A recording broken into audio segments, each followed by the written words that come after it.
that the Town of Yarmouth extends its sincerest thanks and gratitude for the selfless effort and dedication to others demonstrated by organizing and serving as Master of Ceremonies during a September 11th memorial service held at the Yarmouth Police Department Memorial Garden. That this citation is duly signed by the Chairman of the Board of Selectmen on this day of October 30th in the year of our Lord, 2018. And can I just add to that? Because I think it missed a couple of things. She did do the 9/11 ceremony, but for many years, Maureen single-handedly, I mean, I know that you have a lot of people that help you, but you organize for the town the Memorial Day ceremony as well. And I love that.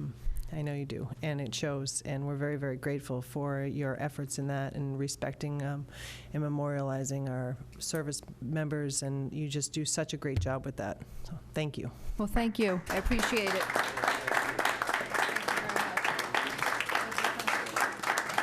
I have to say, when I got an email saying that I had to come down maybe for a citation, I got a little nervous that I needed like bail money, something along those lines.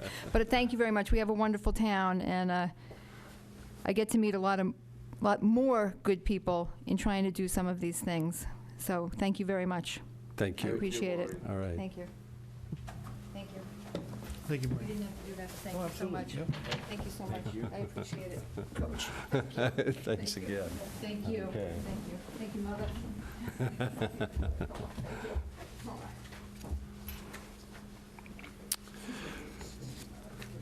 Okay, we're going to go to public comment. Is there anyone in the public that would like to address the board? Linda?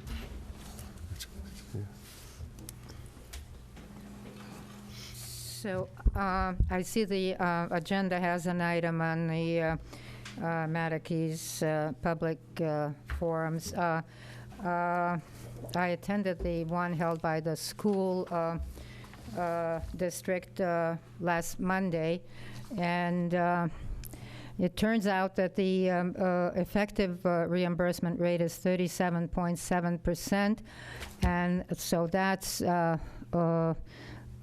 lowered by 20 points from what is advertised as a reimbursement rate. And as a result, more than a third of the total amount for the schools, the $117 million, is unreimbursable. And it's about $40 million, a full $40 million unreimbursable. As far as I can tell, probably the biggest item in there must be the auditorium. And it's interesting because the architect repeated a couple of times that the MSBA says that the auditorium is not an educational necessity for the age group that it would be serving in that school, which makes it seem like a luxury item. And depending what portion of that $40 million it constitutes, I think it requires possibly looking into, especially in view of the fact, as far as I know, we are still having a cafetorium, not a cafeteria, but a cafetorium, which has a stage. So I wonder if that's been sitting there all this time for somebody to speak up and say, why do we need the auditorium in addition to the, especially since the MSBA has that kind of wording already. So I'm hoping that maybe somebody will start. Maybe it's too late, I don't know, but on the other hand, and also the $48 million, almost $49 million, does not include interest. So are we in for close to $100 million eventually? Just Yarmouth alone. Well, Vita, then of the unreimbursable costs, it would be shared by Yarmouth and Dennis. No, I'm talking Right. if the current costs, what they, you know, the $48.7 million is what is on the ballot for Yarmouth's share. Right. Okay, and so and it does say in the ballot. Right. not including interest or something to that effect. It does say that. Correct. But who's going to see that? And what I'm saying is if that ends up the amount that Yarmouth is going to be in for without the interest, and with the interest, I think it'll probably approach $100 million. Depending on, I think they're proposing 25-year instead of a 30-year, Correct. something like that. So I hope that maybe this could be brought up in the town forums. Okay, thank you.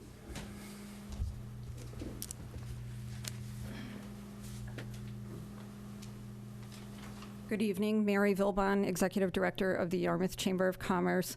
I just wanted to let you know this past week we had our 56th annual meeting and awards dinner, and we honored Jan Butler as Citizen of the Year for her 40 years of working on the Seaside Festival. It was very moving to be able to award her that. And then we also, for the Business of the Year, recognized Canco fire sprinklers. As you know, Rick passed away recently, and we wanted to acknowledge him for everything that he's done in our community. Every year, we try to come up with a theme at our dinner. And this year, we recognized the salt works in Yarmouth and the impact that that had on our economy in the early years. Months ago, we hired a gentleman to gather water from Gray's Beach, and over time, we evaporated and have jarred salt from Gray's Beach. So each of you have a gift, and everyone in attendance also received it that night, so enjoy it. Thank you. Thank you.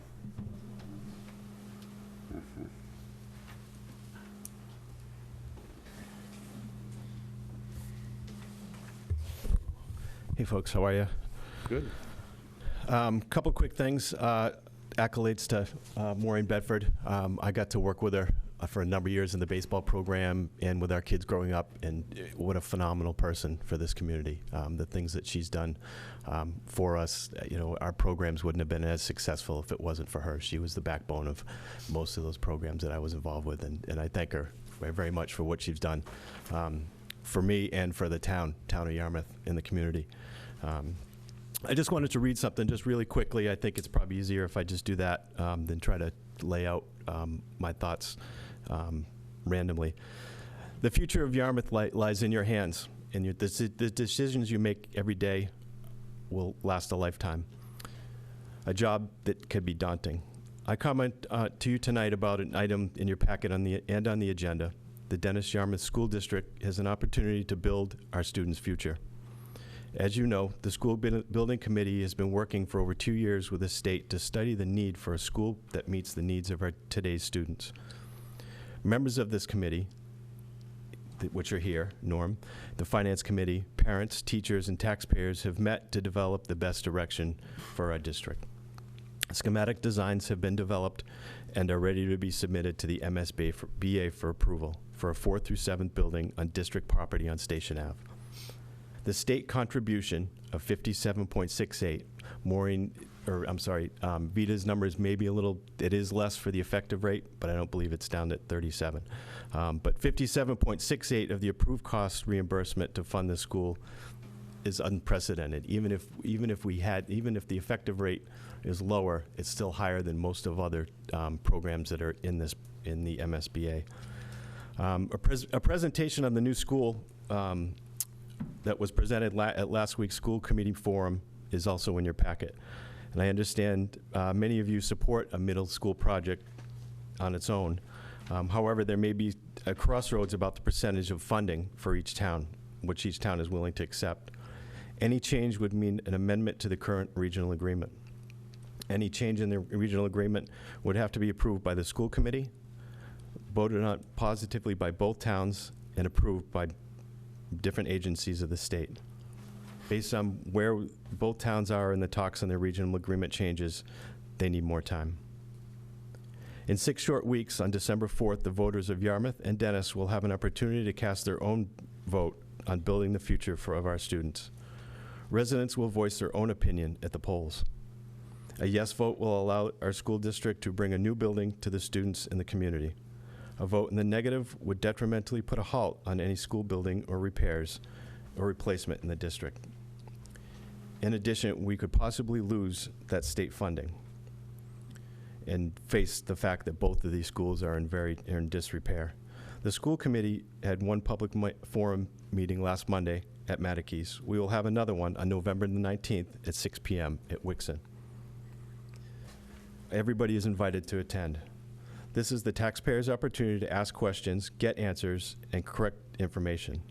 Both schools need major renovations to the point where the cost of replacement is more effective. It's not an if, but when, and when is now.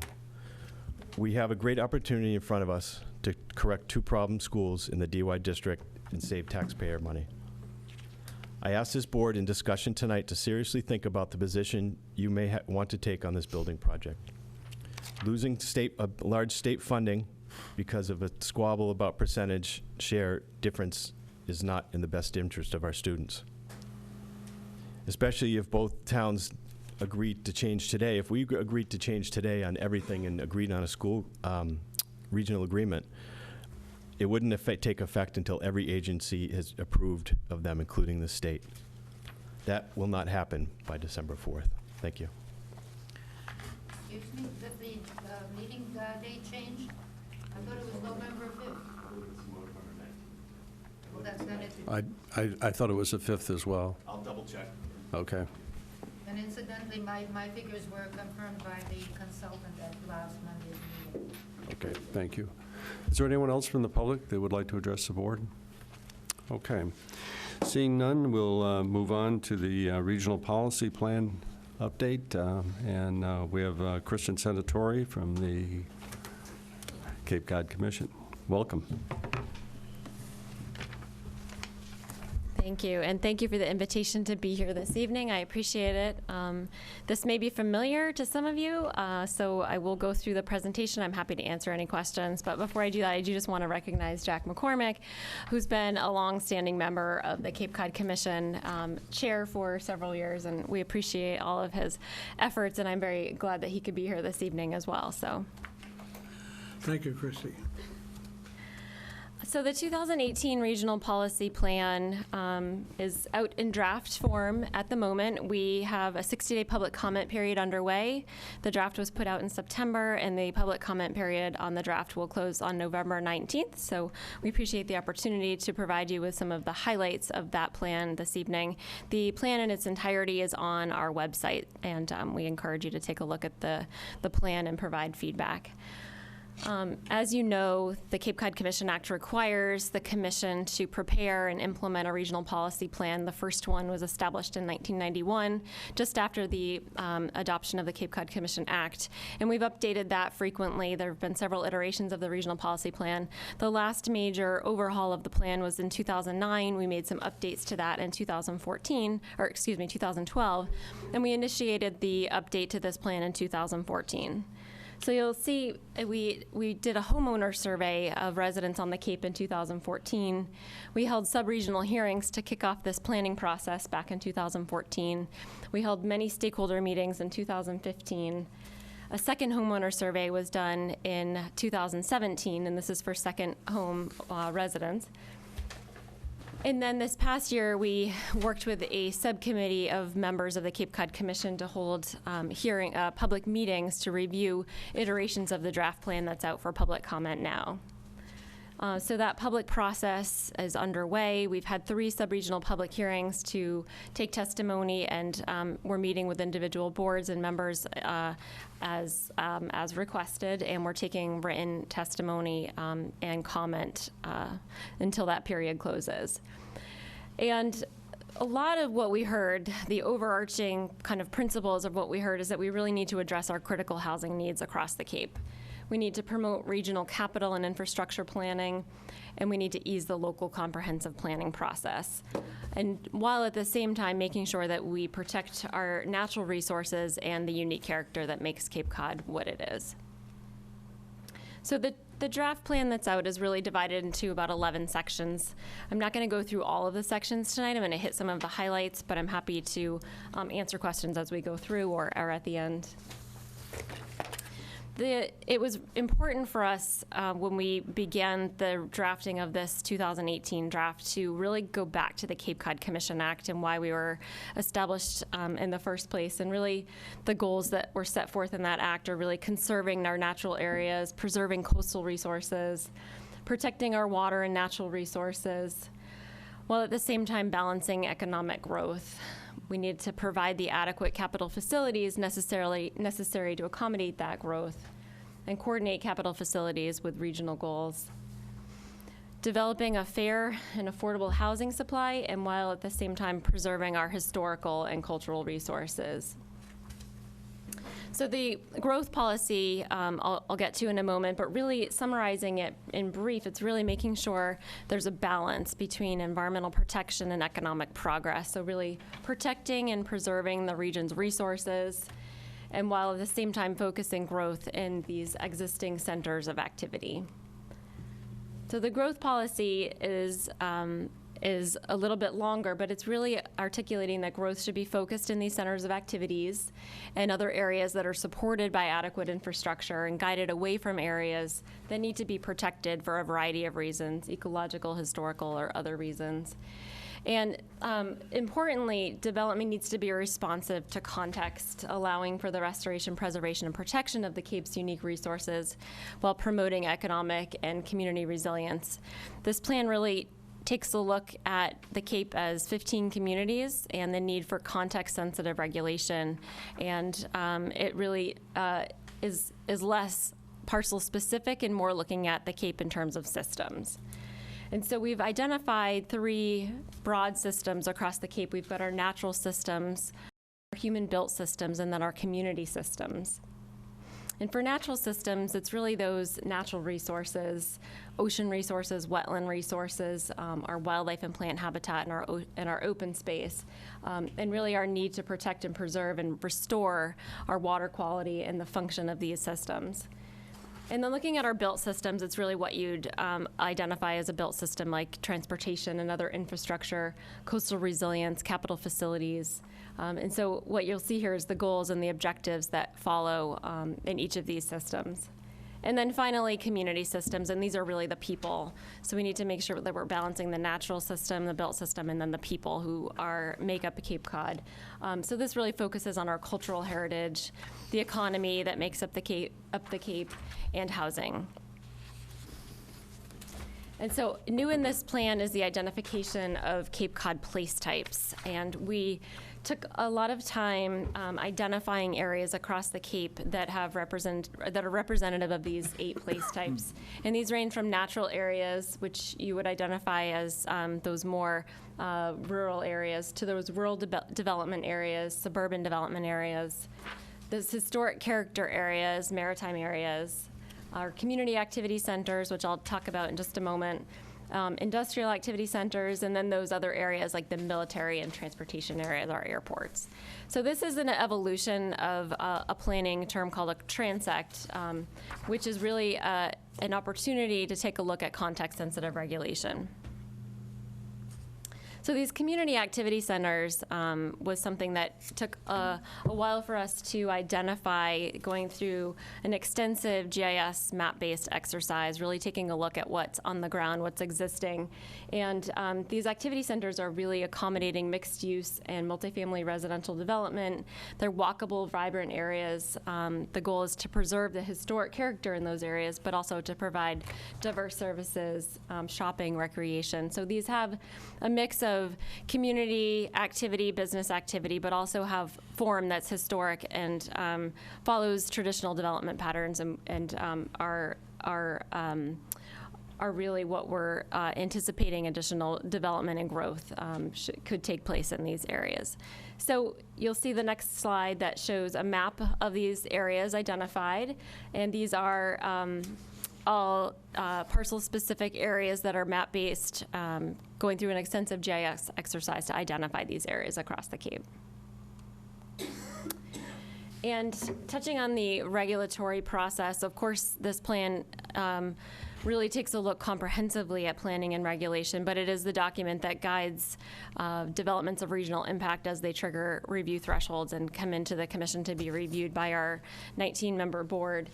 The process that you'll see in this plan really looks at the goals and objectives that have really derived from the Cape Cod Commission Act. So really taking it back a step to the purposes that I articulated initially in the Cape Cod Commission Act. And they're described in those 3 systems with issue areas that follow from them.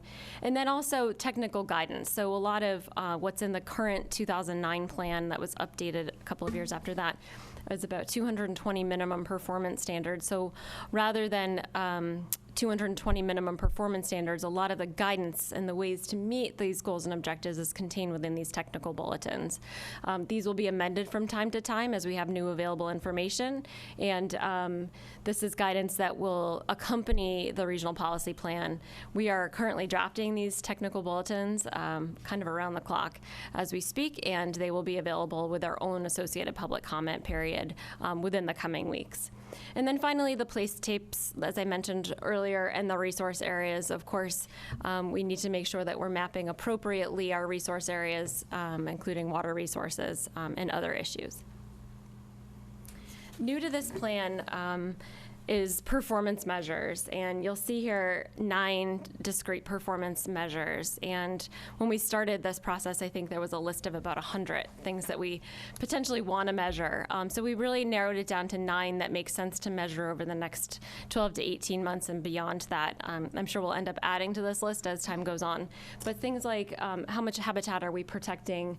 Are we providing high-wage jobs? And are we addressing our housing affordability issues? So things that really we're trying to make sure that the goals and objectives are really accomplishing what we're hoping that they're going to be accomplishing. So really setting the regional baseline when this plan is adopted and implemented, and being able to measure over time our progress and track our progress.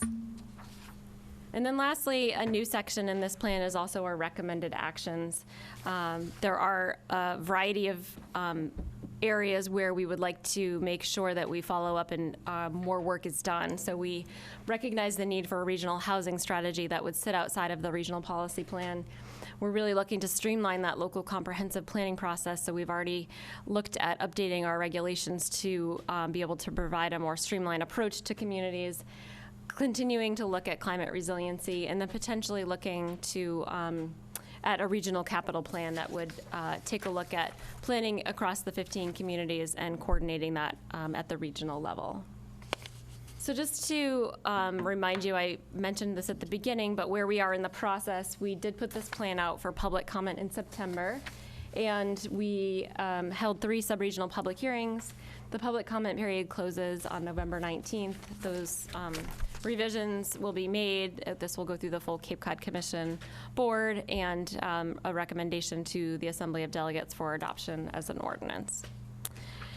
We are accepting public comment. You can submit it a variety of ways, and we're hopeful that we'll be able to get some additional feedback on the draft plan. You can visit our website or send us an email. So I'd be happy to answer any questions. Joyce? Thank you, Christy. I know a lot of work goes into this, and I appreciate all of it. I think that we've seen the struggle between the protection of our environment and the need for growth, especially based on a lot of the demographics changing and losing a lot of our year-round younger people. I think it's imperative that we work to try to change that.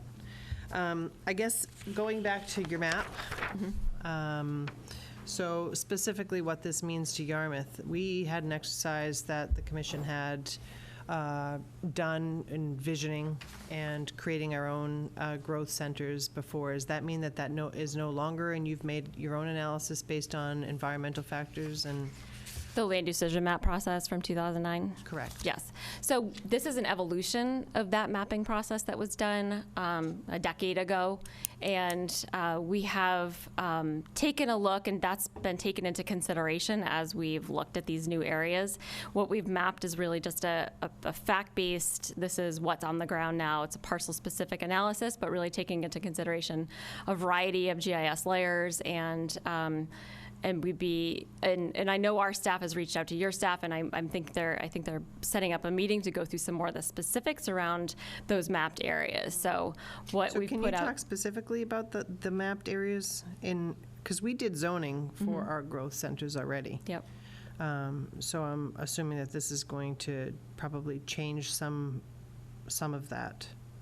This isn't going to change your zoning, if that's what you're. Well, I think the reason that we built our zoning around the visioning that we did was for the potential lifting of thresholds at some point in time. So I'm going to guess that if it's not in your activity center now, that the raising of thresholds probably won't happen.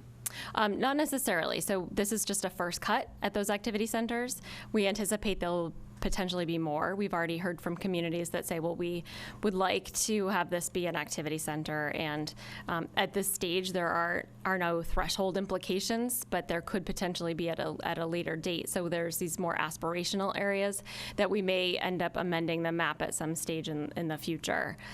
So there's definitely opportunities to make sure that your vision is in line with the regional mapping that's taken place, and we want to make sure that there's consistency. So what's the incentive from the commission's perspective to steer growth to those areas if there's no threshold changes? Threshold changes may be contemplated in the future, but for right now, it's really just providing that context sensitivity. So you wouldn't necessarily have the same look at a project the same way in a community activity center that you might in a rural area or a suburban development area. So it's really just providing that larger context to be able to look at planning and regulation. Okay. I'm not sure I'm following that, but I think threshold changes are something that we've been requested to look at in the future, so that may be an area where we go next. But for right now, it's really just making sure that the mapping of these areas provides that it's really just giving that context-sensitive application of the goals and objectives.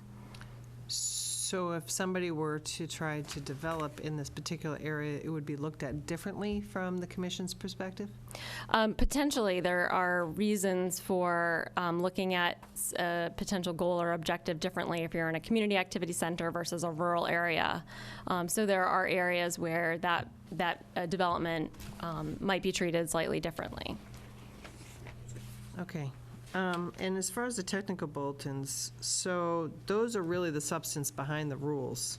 And that's going to come after this is adopted, so we don't really know the substance of the criteria, so to speak, until after the policy plan's been adopted. The policy plan really sets the policies, the goals and objectives. So really setting that overarching, this is the policy, and this is it's difficult to have the technical guidance be completed prior to knowing what the goals and objectives are going to be.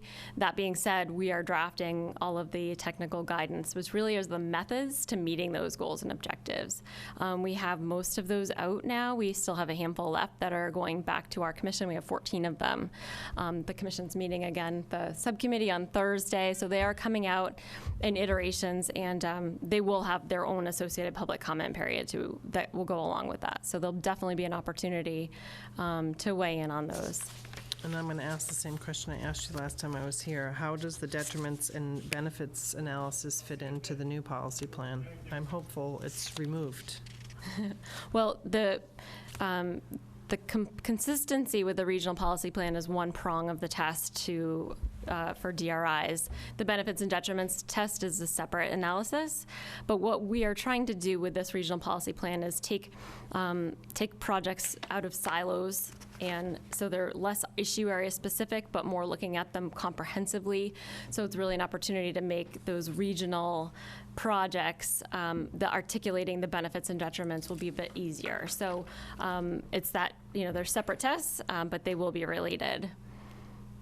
So will that test be in the front of a process or still at the end of a process? You still have to show consistency with the regional policy plan, but you also have to show that the applicant has to show that the probable benefits outweigh the probable detriments. So they are kind of it's kind of side by side, if you will. Yeah, I think you're really going to have a hard time with development until that changes, because I think it's really, you know, again, I don't think a developer has a problem investing when they know what the benchmarks are and they know what needs to be achieved to be successful. And to have arbitrary opinions, you know, after somebody's invested millions of dollars, I think is just, it's very problematic.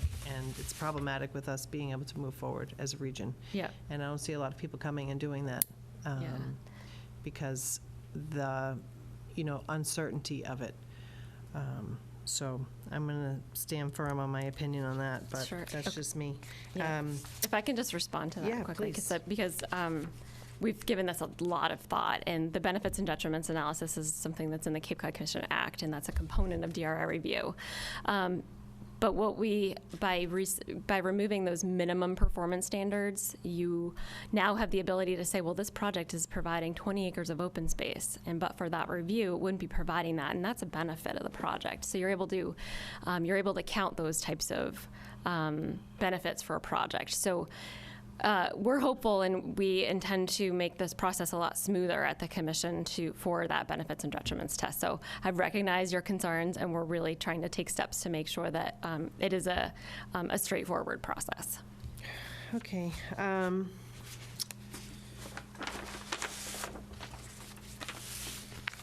I guess for me, I'd like to know more specifically what it means to us, you know, in terms of the areas, but I'm sure staff is watching it closely, and hopefully they'll be able to update us on the opinion. And I'm not sure, you know, if we're going to have our own position on it and weigh in before the public comment period is over. But I think it's a very important document, and that if anybody has any strong feelings, that we certainly go on the record in doing that. But thank you. That's for your great. work, Chrissy. Thanks. I think we'd certainly want to see where the conflicts are, or if there are conflicts between what we've been doing and what our existing plans are and what is being proposed. So, you know, I think that's something our staff can look into at this stage. But, Great. Mark? Thank you, Mr. Chairman. Thank you, Christy, for coming. I did have the benefit of meeting with the commission staff last week and got a very, very detailed briefing. So Sharon, Heather, they did a wonderful job. Good. And a couple of the comments that I had made to them related to helping communities transition in terms of their LCPs. And I know in the past the commission has been able to convince the staff at the state or others at the state level to provide technical assistance, funding, and help manage the disbursement of dollars to help provide assistance to towns. I think this is an area where I think if we can work collectively to do that again, this would be a perfect area to try to have some technical assistance for the towns to zero in on, okay, now that we have the regional policy plan, how do we make things happen? That's been an ongoing issue in Yarmouth here with respect to the board and our desire to see the town of Yarmouth have a local comprehensive plan done. So now that we're making progress here, hopefully we'll be able to make those steps. But I think this is an issue that I think it's not just going to affect us, but other towns, is getting that kind of help. I know in other parts of the Cape where affordable housing is a big issue, finding ways to address those needs that exist within their communities to meet some of the housing goals that we have. And we know housing is a huge priority in the regional policy plan. I think finding ways to address some of the inherent conflicts in terms of open space, watershed planning and preservation, yet at the same time affordable housing, I think having help wrestle with those questions is going to be very, very important. I will acknowledge, though, the help that you are going to provide in terms of data collection and other information, which should be noted, I think will be a big help for the town. So I think that kind of assistance that you can provide going forward, I think is terrific. Great. I also like the idea of thinking out broadly of a regional capital plan. I think that, I know that's been discussed quite a bit off and on at the commission. I think it's a great idea. I do think in the future, some might call me involved in wishful thinking, but the reality is at some point we're going to have to, as a nation, spend more money for infrastructure. And I honestly believe those communities, those regions that have some vision, have some idea as to what kind of projects to support, to endorse, which ones to encourage, which ones make sense. Having some kind of overall capital plan, I think, can put us in a very, very strong position to compete nationally for some of those funds. It's just only a matter of time. I like the fact that you have the job creation performance indicator, because I think that's a topic of conversation. You know, is the Cape, I have this debate with my friends, having been a supporter and very involved in the campaign to win over passage of the Commission Act at the ballot. I often get criticized myself because at the time we talked about the Cape Cod Commission Act being a job creator by preserving the quality of life here on the Cape, by protecting the environment, by enhancing and strengthening the assets that make Cape Cod great. In some respects, we are doing a lot to improve and sustain the economy. So by putting it on here and sort of getting it out there and beginning to sort of create a measurement for that, I think is a good idea. I could go on, but I'll stop right there. Thanks again for coming before us tonight. Thank you. Thank you. Mike?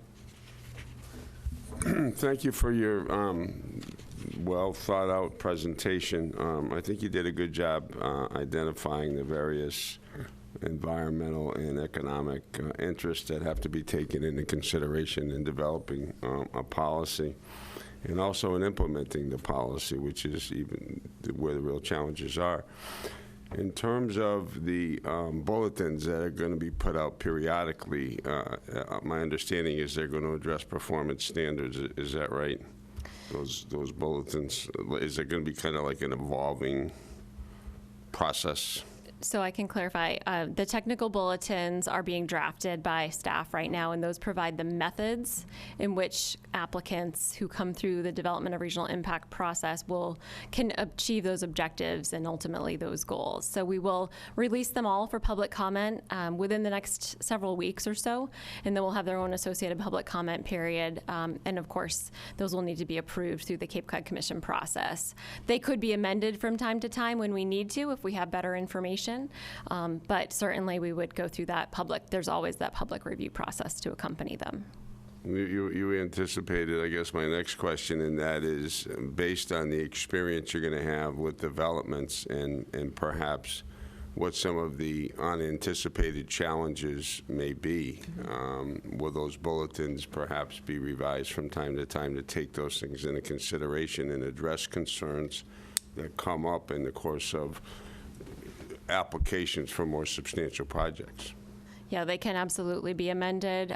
They would just follow the public process and be reviewed by the commission board.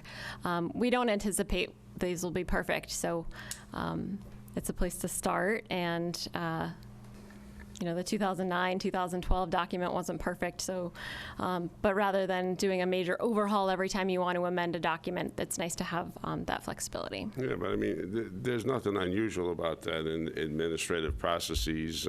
There's a learning curve, things come up, new information's provided. Things are rethought, and generally bulletins or directives from time to time have to be looked at further and developed further by way of amendment. Just to follow up quickly on one matter that Mark raised about regional capital planning, I'm having a little bit of a problem identifying what types of things regional capital planning would involve themselves in. Can you elaborate on that a little bit? Sure, and this could be very wide-ranging. So I think initially we're looking to identify, it's a pretty big data inventory initially. So looking at the infrastructure that exists, looking at the infrastructure that's planned, potentially looking at the infrastructure that will be needed in the next decade or so, and really trying to take a look at that comprehensively across the 15 communities. Whether it's transportation, wastewater, drinking water, there's a multitude of areas where capital facilities and infrastructure could be included there. We're looking at utilities, so that it could, I think it'll be pretty wide-ranging. We've just started the discussions internally. I mean, they've been going on for a long time, but really more in earnest over the last several months. So that is hopefully one of the projects that will start fairly shortly after this plan is hopefully adopted and implemented. Thank you. Thank you for what you've done. You know, we oftentimes think that we're extremely unique. No one else has ever existed in this environment before in the history of mankind. We're not. Right. There are many areas nationally and internationally that have the same challenges and beautiful assets that we have here. Are we looking at other areas that have faced these challenges? Do we have models of communities that have, or multiple communities that have succeeded in providing affordable housing, for example? And I'm wondering if we have those kinds of things in mind or have looked into that in enough depth. I certainly don't think that most of us who live here have the resources or the knowledge to bring experience from elsewhere forward and say, gee, this is what we really ought to be doing. But I would hope that the Cape Cod Commission would have those kinds of resources to be able to reach out to other areas in this country, certainly, if not internationally, to see if there are models that we can follow so that we don't have to recreate the wheel. Yeah, absolutely. When we started drafting the plan, it was incumbent upon us to really take a look at what else is going on in the nation and certainly internationally as well. And so we've learned a lot by just seeing what other communities are doing across the country.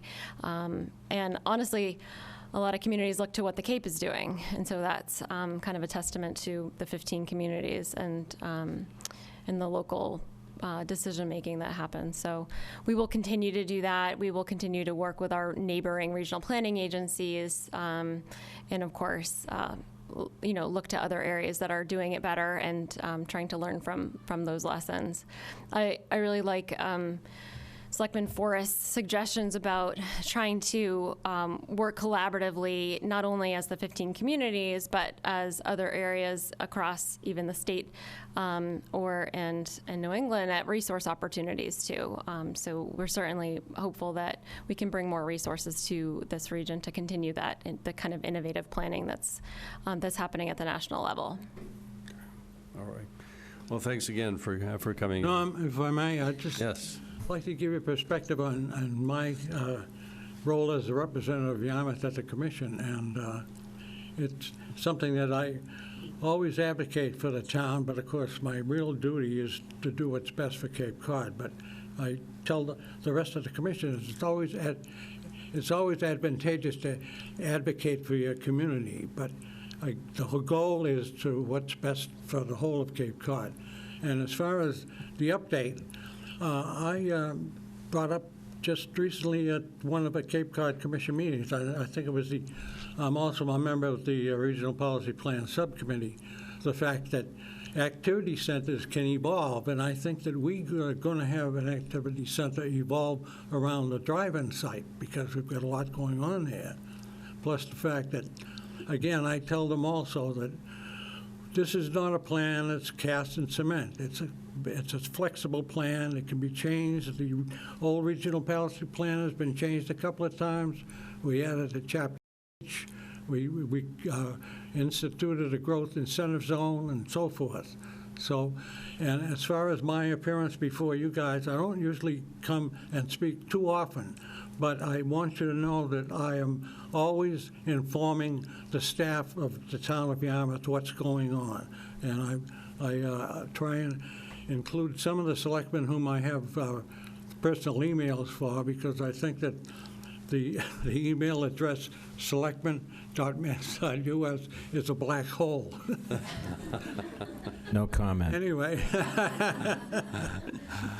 All right, well. If there's anything else anybody wants to know and they need to get in touch with me, I'm always willing to give you any information I can. But again, I think Karen and Kathy are usually the ones that I go to with most of the information. I think as Chrissy's talking about the updates to the technical bulletins, as soon as they're available, I immediately send them to Kathy and Karen.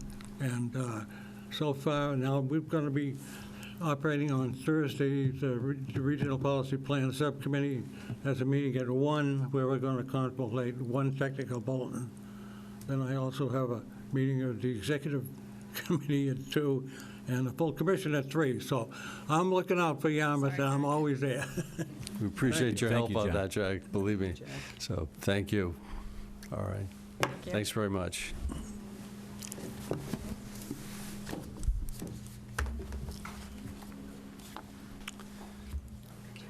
Okay, we're going to go on to a discussion of the Beach Reserve for Appropriation Fund. I think it's Jeff Colby is going to lead the discussion. Is that correct?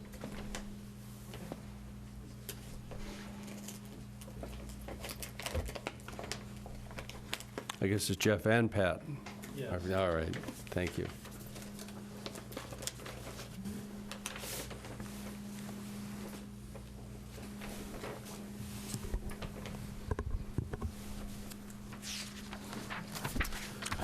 Yes, good evening. Good evening. Jeff Colby, Public Works Director, Pat Armstrong, Director of Community Services. and we're here to discuss with you a Beach Capital Improvement Fund. This is an element that we talked about last time we were before you when we were looking at the beach fees, and it was an element that the board wanted to see as a component, a condition, if you will, of implementing that there'd be a fund in which to put these additional revenues in. And with that, I'll hand it off to Pat to walk you through some specifics. When we met with you back in February, you asked us to go back and research and propose a new account where the increased fees could be gathered and held specifically for funding anticipated capital improvements for beaches, both fresh and salt water. With that, we looked and found that our neighbor next door in Dennis had a similar fund that we felt was working extremely well from them.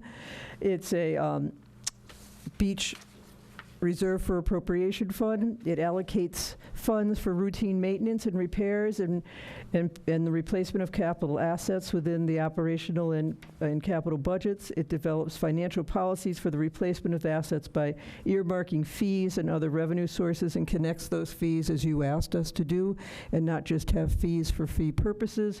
And it allocates funds to plan for replacement or repairs of all capital assets, which include both saltwater and freshwater beaches. And we call our beaches parks sometimes because there's parks within them. So historically, as we looked at revenues from 2014 through 17, you can see basically we're somewhere between high $600,000 and $730,000. And those revenues come from daily receipts for people who buy daily stickers for parking, or swim lesson designated fund where $1 of every weekend and holiday receipt is put into a fund to support swimming lessons for the children in town. Seasonal resident passes, which are seasonal passes for our residents to park, generate about $390,000 or thereabouts, and then our concessions and rental revenues vary between $18,500 and $41,000 in 2017. So we're suggesting a creation of a beach capital improvement fund to identify and earmark the funds for capital projects and equipment purchases, if they are capital, related to beach in their operation, and it would require a vote of town meeting. And we're recommending Mass General Law, Chapter 44, Section 53E1/2, which is a revolving fund with no cap. In 2018, this board increased the non-resident beach fees in all categories by 25%, as we recommended at that meeting. And now 20% of the daily beach receipts collected moving forward will be deposited into this beach capital improvement fund. The beach sticker was 15. It was moved to 20. So 20% of that 20 would be $4, and 1 would remain into the general fund to deal with new issues such as increased minimum wage and the impacts it have on the hiring of our seasonal employees. Beach capital improvement revenue and fund balance projections. If you look out on the top, on June 30th, from the increase that was created for this summer that went from July 1 through Labor Day. If we took that $5 for the parking fee, we generated $75,323. If we did a whole full year of Memorial Day through Labor Day, we anticipate that we would generate $135,000 thereabouts for a year. So as you go across the top, if just taking the daily revenue fees across, you see that by 2023 we would be generating $888,083 in that account that then could be used to either fully fund a capital project or be utilized as a way of paying down a bond or a ban in a short-term basis to pay off a project. Something like our debt drop-off, as we do get our debt and it goes in, then these funds would be committed to that debt and then would grow to fund other projects down the road. If you wanted to add the option that we suggested, which you did not approve at the last meeting, of taking an additional $5 onto the resident pass and adding it to this fund over that 5-year period, that fund would grow to $1.1 million or thereabouts. So it's a significant increase if you look over the 5-year period. And then finally, if you were to take the concession rental fees that we charge, concession plus 5% means that in the contract with our concessionaires, we increase their rental costs for 5% every year. And these numbers look different than your numbers because I added wrong the first time and I had them checked. So this growth is even greater. So with that concession plus 5 going through to 2023, you'd be looking at a $1.4 million balance in the beach capital improvement fund in order to fund capital improvements. I'll let Jeff talk about projects and potential uses for these revenues. Yes, thank you, Pat. There's a number of big-ticket items that have been discussed recently, and these are projects that are in the millions of dollars. So as Pat indicated, there's a couple of different ways this fund could be used. It could be either used to do some smaller projects or potentially the debt service on a bigger project. And these are some of those bigger projects that would require us to potentially service debt, such as the Run Pond Culvert Project.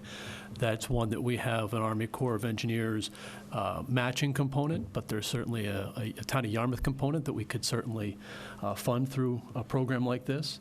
There's also the Bass Hole Boat Ramp and Revetment Stabilization Project. There's also a number of revetment wall repairs and constructions, as well as groins and that type of thing. In fact, for a long time, at least the last couple of years since I've seen the numbers, Carl's been carrying a number of $3 million just to do some of those most basic repairs. This is a source of funding that could help take care of some of those projects. Parking lot resurfacing, creation of new lots as needed, paving some dirt lots. We have some of those out there that potentially could be funded through this revenue source. And then some of the smaller things such as entrance signs, internal signage, even the upgrading of restroom facilities or replacing those as needed, all could be funded through this type of revenue source.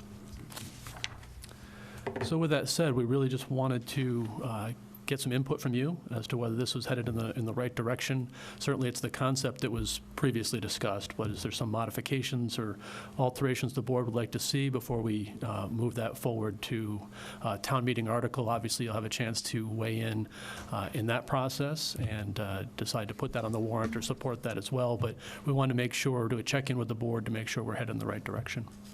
With that said, we'll answer any questions you might have. Okay. Start in reverse here. Thank you, Mr. Chairman. The answer is yes. I think you're headed in the right direction. This is, I was pleased to see this. Obviously, a lot of good work has gone into this, and I like what I see. The only question that I would have is in terms of the way the legislation is drafted. I noticed a number of the improvements relate to concessions, booths.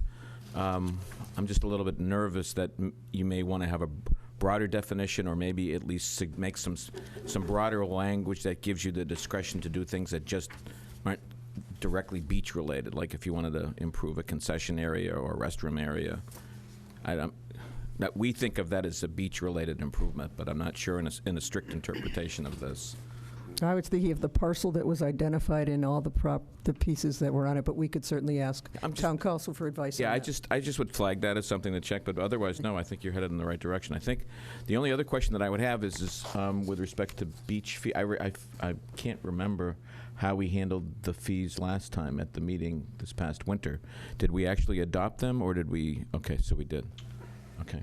For non-resident, yes. Okay. Very good. There was no proposal at that time to increase resident fees. They were limited to non-resident fees. So Jeff, that in your memo, that's not accurate, that the board opted not to adopt an increase in non-resident fees. That was not a subject for consideration at the time. The proposal was limited to non-resident fees. I think that was in January 22nd, if I'm correct, in the first hearing, and then it went over until February,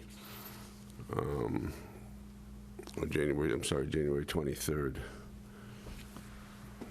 So those fees were acted upon, the non-resident fees. Correct, right. That's just a point of clarification. Those aren't my comments, but if you want me to comment, I'll comment now. Go ahead. I don't really have a problem with this. I have a problem with how we came, initially, there was a proposal to raise the fees on the basis of operation costs of the beach.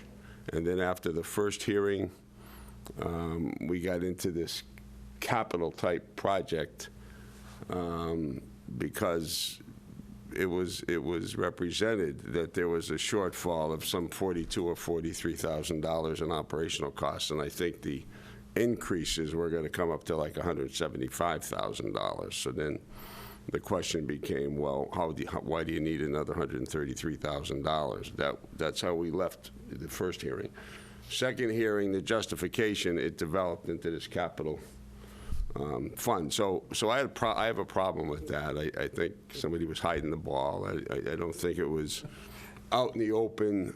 Eric commented the same way. Eric said he didn't have a problem with the concept of a beach capital fund, but he just thinks it was not gone about the right way.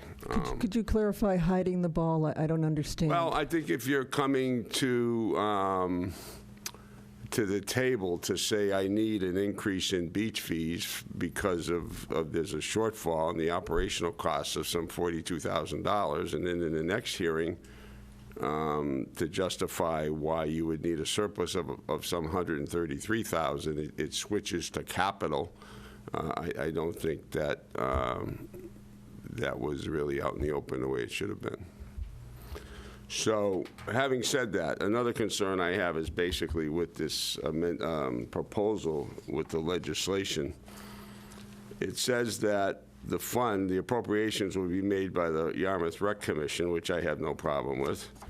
And then it says, with approval by the town administrator.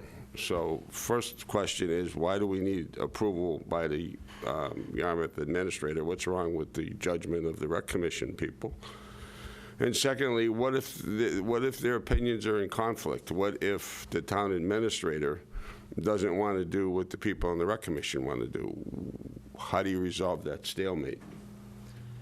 If you're asking me specifically how would I resolve it, I see the appointed board members as the voice of the people for the community. So though I might have my own personal reservation, if the board told me or instructed me to do something otherwise than my own personal opinion on something, then that's how I would act. But in general, when a commission votes to put something forward or go through, I think what council was trying to say is you need to have the administrator as part of the signing authority to execute the documents that allow that to go forward.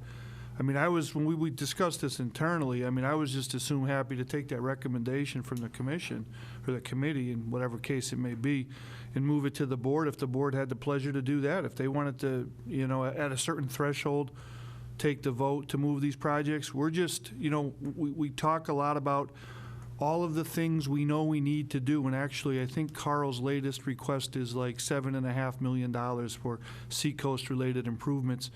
And there's a certain sense of urgency, if you will, as to how it is that we can go forward with all the things that we know are on the horizon, how to pay for this. We're just looking at this point for the board to authorize at a future date an article, but the nuts and bolts of it are here for your discussion and consideration.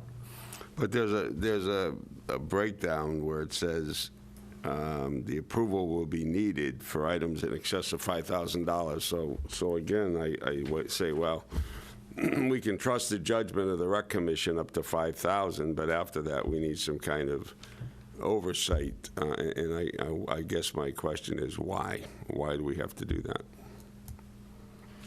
I think the short answer is this is just a draft that's here for discussion purposes. It really could be changed and worded to the board's desire. Certainly that'd be good feedback we'll take tonight. We'll talk with town council about that and see if there's legally a requirement that it can't be, but we're certainly interested in any input the board might have. This is, again, it's just a draft as far as what the legislation could look like. I would think if there's any oversight required to the commission, since commissions typically report to the Board of Selectmen, that approval should come from the Board of Selectmen, not from the town administrator or anyone acting under the town administrator. Okay. I think we got our lines crossed. Okay. I guess I think about it a little bit differently, and I think about our other accounts, and it seems to me like any expenditure goes through town meeting, so I'm confused as to why we wouldn't have the commission put the article for the expenditure before town meeting like every other. I mean, nothing gets expended in our community without town meeting approval. So if they were to put forward, because that's basically how I'm thinking of it, I think this is a great idea. I think this is really good, and I think we are definitely on the right track. But thinking it through, how it actually, what mechanisms trigger this, how it works. The policy on, I think the policy is important, but, I don't think it's any different than a capital budget or golf or any of our other enterprise accounts. I think that they're tax dollars that are being expended, and I think that the commission should put together an article for town meeting and make a recommendation for what they'd like it to be expended on, and I think it should go to town meeting. I don't have a problem with that.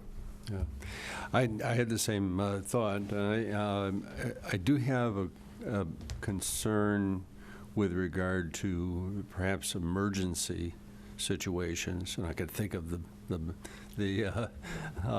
boardwalk. The boardwalk.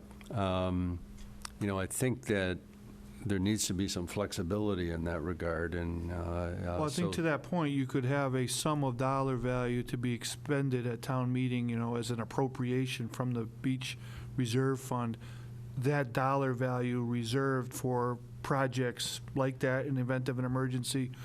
The other issue that you run into, not all of these things would be multi-million-dollar situations. It'd be routine type of interactions, financial transactions that you'd need signatures on. So that's probably a certain area that we'll vet out further with legal counsel, but your point's well taken. Part of our challenge is when we do get struck by a storm or something, we don't have any ability, if we don't have any money, like the boardwalk was just a stroke of luck that CEDC voted the money and we got a lot of help from the sheriff. Otherwise, we'd be in serious trouble. Yeah, and I think that, that kind of situation it certainly should have a second review. I think it's appropriate for it to come to the Board of Selectmen at that point for approval. But I think there needs to be the basic understanding of, going to town meeting just like any other capital proposal that lends a formality and some thoughtfulness, requires some thoughtfulness in that respect. So. Can I ask, when town council recommended this setup, I was a little hesitant myself, and I was thinking of the comparison of a reserve for appropriation account that we have for fire, or we have for others where they collect percentages of fees and then it goes as within the budget, so it's reviewed by capital budget and then it goes in within that vote for budgets, though funded from a special place. That's already set up as an established criteria. and the rec commission can be the ones that make those recommendations along with Jeff's advice because of his work. So is that the type of thing you're thinking, that instead of a standalone article, it might fit within the budget because it's a cap, and then it would be reviewed through the capital budget process and the finance committee process, so it would be reviewed as in line with those other priorities as established by the town? Right. I Yes, think instead of separate? If you look at the article for capital, it designates sections that are from each particular Correct, fund. so to speak. Mhm. And I think that would be consistent, a consistent approach for this, certainly. Like I we have for agree. recycling, we have a recycling fund that money goes into, and we can Right. use through the capital budget process purchasing something for disposal, right? And, I think over time, it would give us the benefit of this is not just adding another administrative type of process. It's identifying what our capital needs are, long range, and then looking at the fund and saying, is that adequate? And then to answer Mike's concern about, what's really being said, we really are trying to segregate our operating and capital needs. And if we have that opportunity, then we can make decisions that are common sense on fees. And if we have to increase fees in order to meet our capital needs, then that's appropriate. So, but I don't have any further questions. I think we have some fine tuning, but I think you're headed in the right direction with this. I think that's what we were looking for. Thank you very much. Thank you. Great. Thank you.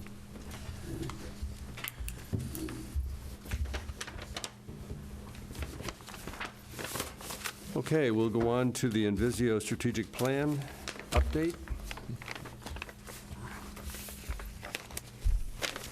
Okay, this next two topics will be handled by Chris and his team. Great idea.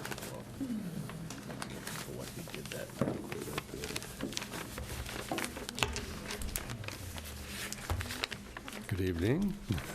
Hi.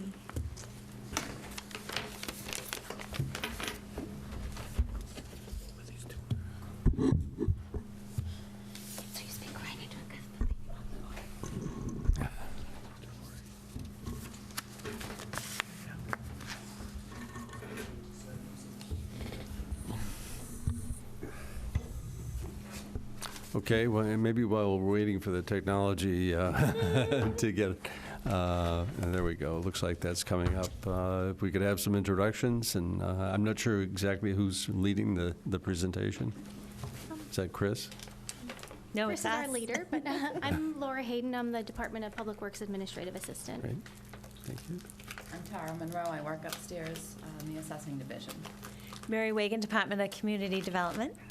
Kathy Bailey, Director of Senior Services. Okay.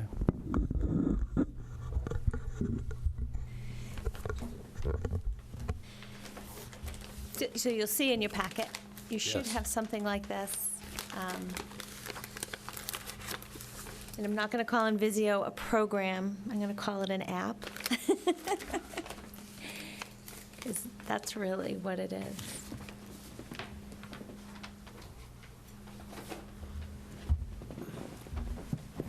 Sorry, Mr. Chairman, someone changed the settings on the computers. So I see.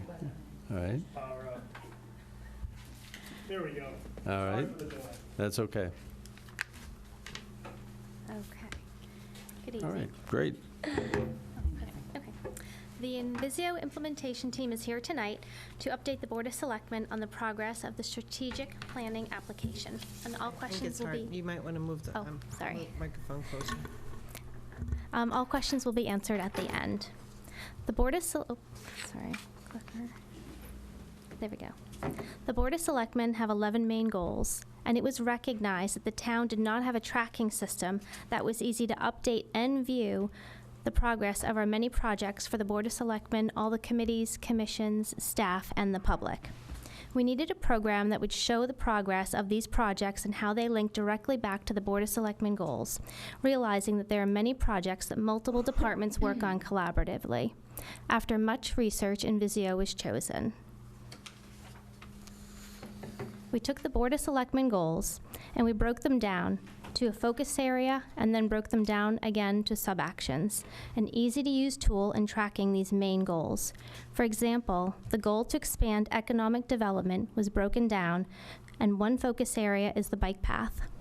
One of those sub-actions, there's many sub-actions that would go with the bike path, and then those are steps that would be taking to reach the goals of what would be happening. Examples would be meetings, finalizing plans, ribbon cutting ceremonies, meeting with Mass DOT, those things. Okay. Tara? Okay. Hello. Again.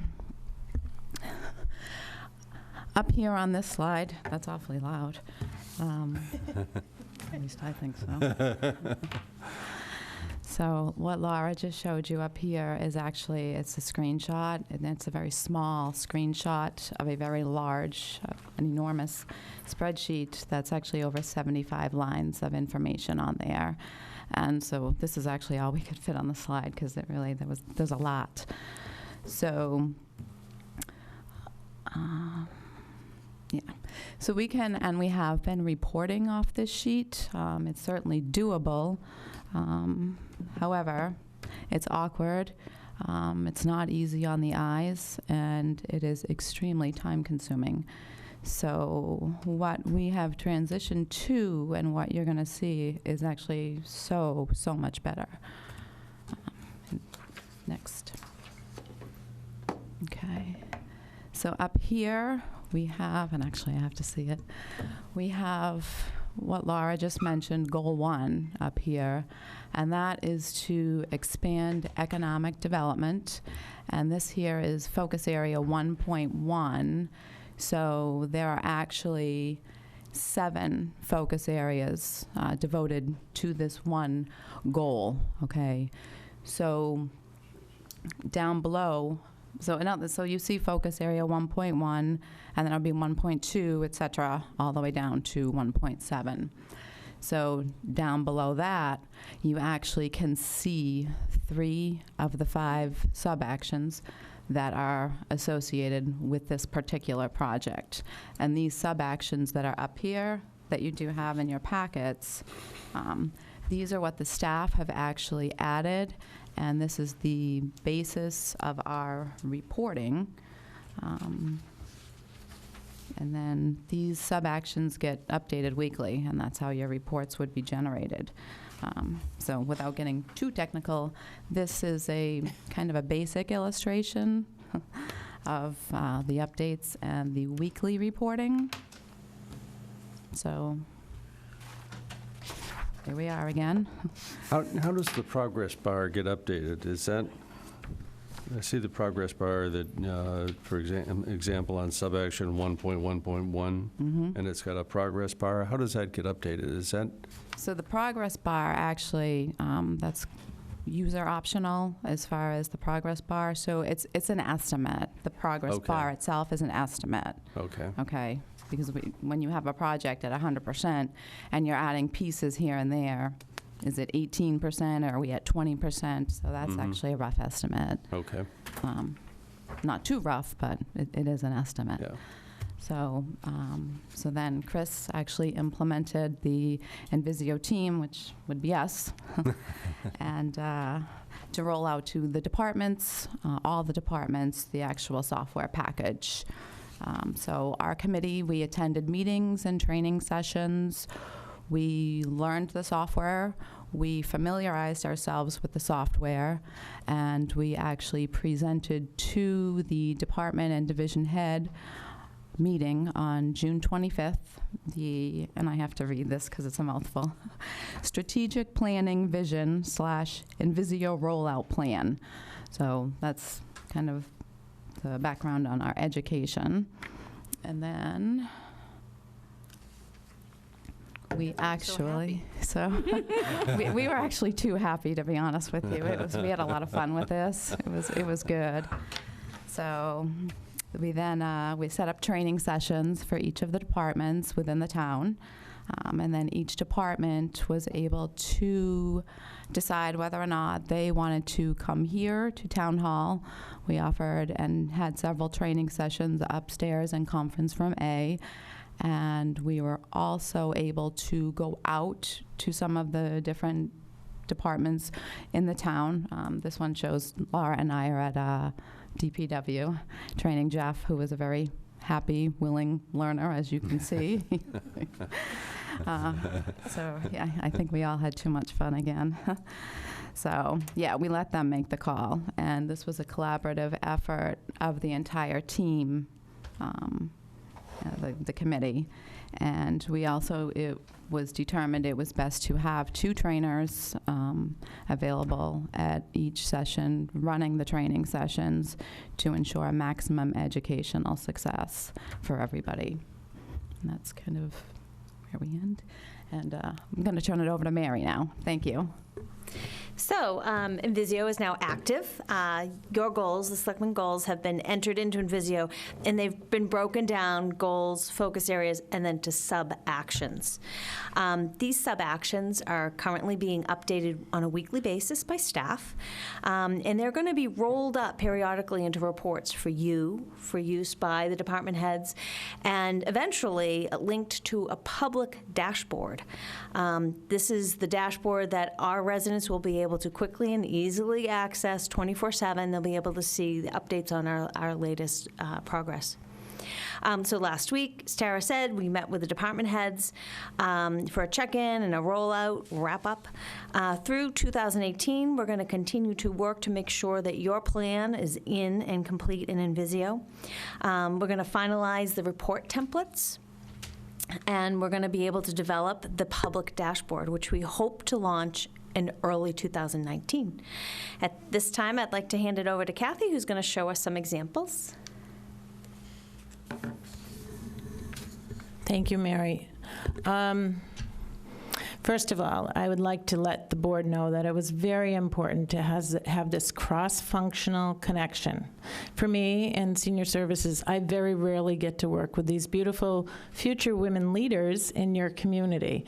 So it was my honor and privilege to get to know each and every one of them, and I thank Chris for taking on this project with a collegial approach, like we both learned at UMass when we did our graduate work, and in incorporating all levels of people and our different approaches. It was wonderful for me, so thank you all. For you and for the community, the benefit to this application, or as, it's an app, right? We have an app for this, and this app will give you a high-level report, a visual. That's your first column. Subjective, yes. Not tied to KPIs at this time, true, but can be in the future. That you will love that one, Norm, right? But in the meantime, it gives you a really quick visual. Where are we at with the biggest projects that you're concerned with? So you can be like a team is in the private sector, right? Back in the day when I worked in telecommunications, this is the dashboard that all the executives like to operate by, and I think you'll appreciate this. I know our department heads, town administration is clearly going to be able to monitor all of our work more closely this way.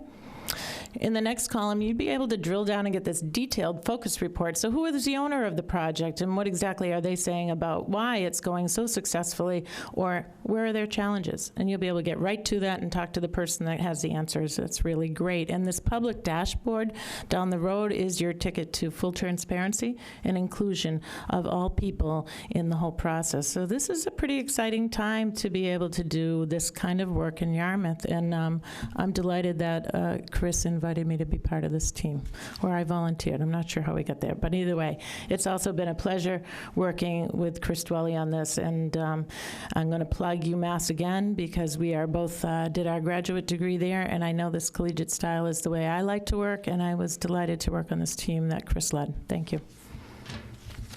Right. Do Sorry, you have any Chris. questions? Questions from the board? Mike? I don't have any. Thank you very much for the presentation. I wanted to know if the smiles were photoshopped. They weren't? No. Okay. But we can thank Maplewood, our private business partner, for opening up a photo shoot for us to have really nice pictures in our app. And you could get them in the future as well. Okay. I noticed that this is a collaborative effort. You talked about the departments, training, and enthusiasm. I heard that all connected in the same sentence. Can you talk a little bit about this? Is training really at the heart of getting this used, and is this software user-friendly? Is it easy to basically access, update, and... So before, I'd have to write a report. And my supervisor's here for Karen every week. Now I go in, and in Visio, it prompts me what to say. And I can look at my previous reports, and I can copy them in, or people who are working on a project with me can send in notes, and I can see what their notes are. I don't have to chase them down. They're there. Got it. And you can kind of roll them all into your report. So I think once we get used to that, we're going to be fine. And the other thing that I like is, out of all the things I do, Chris and Karen has picked the two most important things. So now I'm watching over those very carefully and putting those updates in on two of many things that I'm doing. But I think that that's going to make it easier for you to see what's going on in affordable housing. So it's the motel redevelopment and getting some new ideas on for our program. And yeah, I think they picked right. I think those are the two most important things I'm working on right now. Now, was it mentioned that this is going to be on our website, so it'll be accessible? Did you? Eventually. Eventually. Okay, we're working. Okay, just. Yeah. Eventually. And Mark, I would say to this as well, in the private sector with an application like this, right, we would probably have an opportunity to work in a sandbox first so everybody can get comfortable, make their mistakes. Unfortunately, resources in government are very slim, and we don't have that luxury. So we don't really have what the luxury of when I was a business analyst in high tech. I could have gone in there and played with this application, and everybody could break things, and then we'd roll it out live, right? You know what I'm talking about. You've all worked with this. Yeah. We don't have that luxury, so it's a little harder for the workforce while making a change to be in a live application. But I think the department and division heads recognize that. There's also more pressure on them because we have to be fully transparent as a governmental organization. So if you are the CEOs of private sector, I wouldn't have that pressure as an employee. I could play with things like I could put a little email in there and say, hey, Chris, and make a joke in the application while we're learning together. The downsides of municipal government is that sometimes we can't play with some of the tools in the way we'd like to learn together. So that's one of the drawbacks, right? You asked for something that might be challenging for us. We're live. Yeah. We're not in a sandbox. No. I'm excited. Your excitement is contagious, actually. It's very nice to see that you're very enthused and very excited about this, because I do think the challenge in municipal government is cross-department communication. Mm-hmm. There's so many things that departments are working on that relate to what other departments are doing, and then finding the time, literally, to communicate and let them know what's going on. Because oftentimes, if you're trying to identify friction areas or friction spots, tension spots, it's often at the core of the issue is the lack of communication. And it could very well be just because some people are just way too busy. So if this is a platform that helps facilitate collaboration, facilitates teamwork, facilitates communication, as well as this enthusiasm that goes along with it, I think it's terrific. Yeah, it really does. It's very easy to work interdepartment and collaboratively, and we don't all have to be in one place at one time. Like, we said that you can share notes and send messages to each other. It's all public, but it's so much easier than digging through old emails and old Word documents and trying to put it all together. It's all there in one place. I think this is fantastic, so congratulations. So far, so good. We still, it's a work in progress, but really, this is exciting. Congratulations to you and to Chris and to Dan for launching this and help move this along. I think it's great. If I might, Mr. Chairman. Yes. One of the big challenges that they all face, and I want to thank the team. You did a fabulous job rolling this out. It's kind of interesting that there's various staff members with different levels of technological capabilities, but everybody sees where the future is. And the biggest thing for us is to make sure that we stay focused every day, right? So one of the things that was apparent was, within a short amount of time, somebody will come in the office, you get derailed, you're on a science project. The next thing you know, I get a memo or an email from the board, hey, where are we at with this? And you're like, oh, geez, I forgot about that, you know? And so we're trying not to, we're juggling a lot, but this allows everybody to stay focused every day on moving the ball forward on the goals that you set. And then what I think technology is really empowering in that it allows you to interact whenever you'd like, because a lot of folks, their schedule isn't 8 to 5, you know, you want to do your banking at 10 o'clock at night, you can do your banking. You want to know where we are on a big project, you can check it out at any time. The last aspect of that is public transparency as it relates to what's going on in the town. They appropriate many millions of dollars to execute town business. This is a tool that allows the public to be able to see what's going on and what is moving. I must field a dozen inquiries every week as to where are we at with this, where are we at with that. And this is, you know, as people get more comfortable with technology, self-service, this will just be something that will just be ready to go. They'll get comfortable with it. And then if they've got any follow-up, feel free to give us a call, send us an email. And the last part that I like the most about it is government is really silentized, and we've done a really good job, I think, of trying to break that down. If you look at Public Works and the way it's restructured today, a lot of the barriers are down. Community services, the barriers down. The last really big thing in finance, the barriers are down, is to now connect all these different departments on a platform. And I think the team has showed you how they can do that with technology, and that just makes a better end product. So thank you. That's great. Thank you. I have questions. Sorry. First of all, thank you for all your work in this. I think the public doesn't know there's several other pages of details here, and it's very detailed on everything. I guess I'm curious through your training. I guess it brings a whole nother level of visibility to the goals that we set, and what we're doing in terms of generalizing. We're really careful to not be too specific and get down into the details.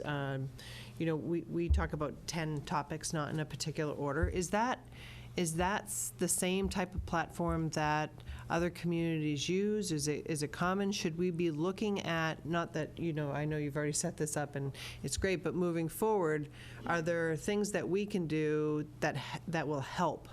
I know, you know, I call it issue du jour because, you know, you never know, you're going along, and like last year, Vineyard Wind came along, and it takes a lot of staff time, and it's a project that people are very interested in and want the information on, so you kind of have to incorporate that in something like this for the public. But I guess just generally speaking, I'm interested if the way that we've outlined it for staff is the best way going forward. And you know, I agree with Dan on all that he said, and you know, what I get concerned about is we try to get the staff too much in the details where they're spending their whole time instead of really managing people behind the computer doing all these reports all the time. So I like that it's assigned to particular people, you know who to go to, and that you know, there's accountability, I guess, somewhat, but not to get too much, you know, into it where they're having to spend an enormous amount of time keeping this updated. That's a lot of questions. Yeah, it's a lot, Tracy, but I understand where you're at. So if you think about the presentation we made for the age-friendly team, for example, right? How can any of those kind of big projects that any one of us are working on fit into all of this? As we learn how to use this tool with the simple layout that Chris has started us off with for success, the feedback will come to you guys as to, you know, the way you lay out your goals are not really working for us, but we don't know that yet. When we take this journey, I'm sure Chris and Dan are going to come back to you guys with great feedback as to how you set goals that work better with all the stuff we start to pump up, right? We have heard on our feedback team that every one of the divisions and departments would like to be able to run their own division and department this way as well. And that doesn't all fit in here yet, because we've got to learn how to crawl first, right? So this year is a crawling year where we're going to learn what this application is going to teach us as much about how we communicate up and down and sideways as all the questions you just put in front of us asked, right? But we're going to learn this together, and I'm sure we're going to learn how to tweak all of it and ask for you different stuff from you guys, and you're going to ask different stuff from us because of it. But it's a great way to start to capture all of it. Like, one of the big challenges is going to be, we get a load of emails. We're going to have to get off email and get in here. There's a lot of challenges administratively for the people that will use this tool, but, we have to go this way. We have to have something that rolls up all these complex issues, ties them together, and puts them in alignment with a vision from your town. Me, as a division head for your town, I'm craving a big vision to understand how my puzzle pieces fit in, and I see this tool as a pathway to that. Great. I'm excited to watch it move forward. I think it's going to be great. I think the public's going to love it from what I've seen here.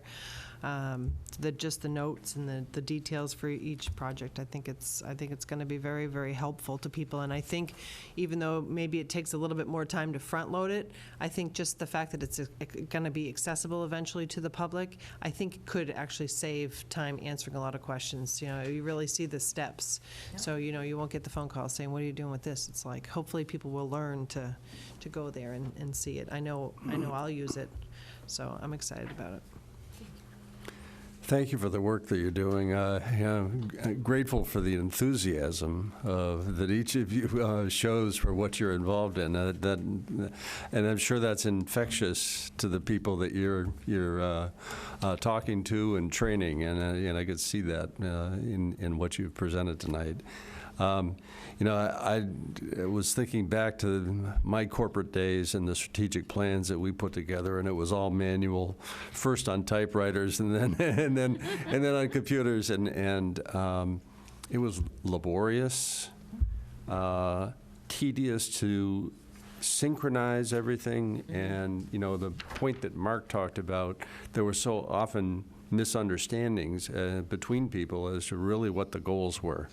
And, so seeing a tool like this be put into action is fantastic. And I think the future for this is really terrific. So thank you for all the work that you're doing on this. I hope that we can see more and more as we go along of how things are progressing on our goals. It's always, we always think about it, 3 or 4 months down the line. Where are we on this? Where are we on that? So, we'll look forward to diving into it and seeing for ourselves. So, thanks again. So to that point, Mr. Chairman, and before the team leaves, included in your packet are 2 sample reports that are generated directly from the application.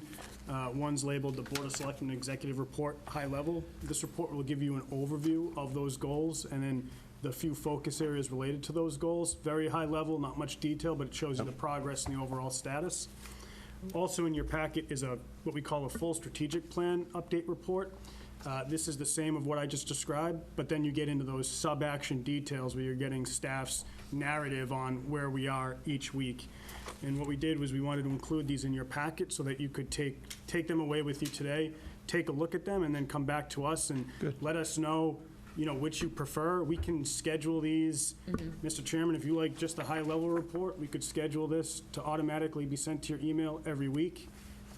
Chairman Post, if you prefer the full strategic plan report, Selectmen Post, we can send this to you, let's say if you want it every 2 weeks. Selectman Forrest, if you prefer to jump right in the application and just do self-service, you can do that as well. So the flexibility and the functionality is there, and I guess we're just, let us know how you'd like to receive the information in what format, and we can make sure that we make that happen. And I do just want to also, I can't thank this team enough for the work that they did to make this a reality. They all have full-time jobs here in the community, and it is no small feat to take a strategic plan in an Excel document and migrate that over into a brand new technology that you have to learn, you have to master, and then go out and train people on. So kudos to them. Wouldn't be possible without this team. Great. I just have one more question before we finish, if you're done. I think personally, I'd like both reports at least to start. I'm not sure how often we'll check in on the very detailed report. However, I think it's going to be key for us. Oftentimes we set goals and there are barriers. You talked about barriers. Well, the barriers don't get back to us sometimes till it's so far down the road. So for me, looking at this, I think we're going to be able to see where those barriers might be and if we're able to help in any way or see what we need to do, talk about it more expeditiously. So I think that's really going to be one of the key things to looking at the progress on these. And I don't think it's a fault of any staff. Oftentimes it's legislation or it could be whatever, but we need to know so we can jump on it. And, help. Because that's our goal here. We need to all be going in the same direction. And oftentimes, it's too late by the time we find out. We're talking about it by the next year. We get an update, and we weren't able to do that. So I think just looking at this, we're going to know where we need to focus our issues and our time on. So exactly, that more detailed plan, it will tell you if we've had some major disruptions or slight disruptions, things like that. Like, for example, the Route 6A Center Street study, the fact that the survey group couldn't work on 6A in the summer was something that we couldn't, that was something the state said we couldn't do. So that was a major disruption that we couldn't really count on or plan on, but something like that, at least you would know that right away and say, that's why that's it's helpful when constituents ask us. Yes, right. What's going on there? I have no idea. We'll be able to have the answer for them, so I think it's really exactly. And we'll be able to tell you in a simple, short way. Yeah, it's going to be great for customer service because any one of us in town are going to be able to answer these questions. We don't have to keep transferring people to different departments to find out what is going on with the project. We'll all know because it'll be right there in front of us. I think things will evolve too. One of the things that I'm interested to see how it would happen. There's things you might want to measure, and you'll tell us. So, for instance, we made a big investment in the fire department this year. 4 new staff members, first staffing increase since 2003. One of the things we'd like to be able to do, me from a personal perspective, is to what degree have we reached the goal, and I'm just going to make up the goal, but say 85% of your calls for service, you're there, you get a paramedic service there within 6 minutes. Did we hit that? That coupled with, did we cut down the concurrency? If concurrency of runs is 77%, by adding these 4 paramedics, were we able to cut that down? Because that was part of the two-pronged goal, was increase response time and cut down on concurrency. Be things that you might want to response time. Yeah, so there'll be things you might want to, opioid is another one. Interactions with the public on that. You hear mixed messaging in the public that the last 2 years has been kind of a downslide on that. But how is it affecting Main Street in Yarmouth? What's really going on? So if you think about what would you like to see us measure from a department year over year, this will keep track of that to see if we're making any improvements. Could be something as simple as crime statistics, as a for instance. We haven't even gotten to that level though of detail, but certainly if it comes to your mind, we'll take a look at putting that in. If you're of an interest in doing that, we can certainly do that. And that'll help departments stay focused on the routine missions that they have as well, And you can be kind to us and allow us to have measures that make us feel successful. Don't make me put the inventory on there. It goes like molasses. Glue and do metrics, guys. We can have some winners, We'll have to give that some thought. Thank you again. Okay. Great It's presentation. good seeing you. Thank you.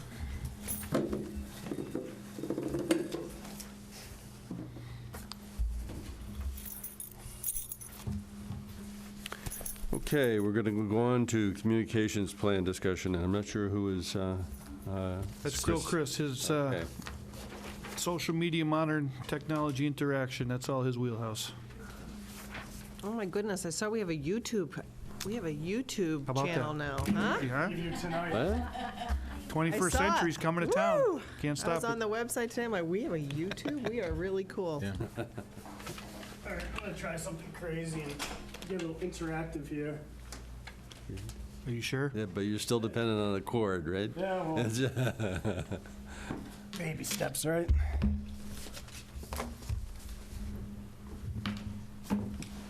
All right, good evening. Chris Dwelly, Assistant Town Administrator. There's been great emphasis placed on how the town and we as elected bodies and professional staff communicate with the public and our residents, and we've done, I think, some great work over the past year, and we just wanted to take the time to provide you with a quick update of that work. Also showcase some of the things that we have planned, and then also tee up a few items that we'd like the board's recommendation or consideration for in terms of other opportunities that we can pursue in the communication space. And Before I jump in, I very much like the Invisio project. I sit here before you tonight alone, but this work is, a collaborative effort throughout town with members of community development and finance and IT, all taking leadership roles to make this happen. So just to quickly encapsulate what we want to focus on. So in terms of communication, when I say communications, I mean website, social media, video media, interaction platforms, which I'll describe a little later, and then some other considerations are in there, and they're actually not related to digital media, but more traditional media, but we'll describe those later. But those are the areas that I wanted to touch upon this evening. So the first, as Selectman Forrest mentioned earlier, related to the website, 3 things that we wanted to quickly highlight for you here on what we're doing with the website. The first is, you may notice the image here is a different layout. So we've been looking to maximize the functionality that already exists with our current platform under our current contract. So you'll see now that at the bottom left we have our social media feeds embedded within the homepage. So now when people go to the website, they have that right there, and that acts almost as a news section as long as we're updating social media, a news section for folks to be able to see what's going on. We also, you can't see it here, but we have an emergency or a highlight announcement bar now at the top of the homepage. So say we have a storm that's going to close the building, or we have a warning that we want to provide citizens, we can highlight that, and there'll be a banner across the webpage so that people know when they go to the website that is there. So that's leveraging existing functionality. But what I also want to showcase here this evening is how we can take that to the next step using the existing platform that we already have. And so I wanted to show you 2 samples this evening of communities that are using the same platform that we are. And the first is the city of Cody, Wyoming. And what I really want to highlight here is if the screen populates. Guess we still have to work on our connectivity too as we work on on communication. No comment. Let me see if this works in a different browser. There we go. Okay. There we go. So the first thing I'll just quickly run through is that you'll notice here that there's scroll technology here.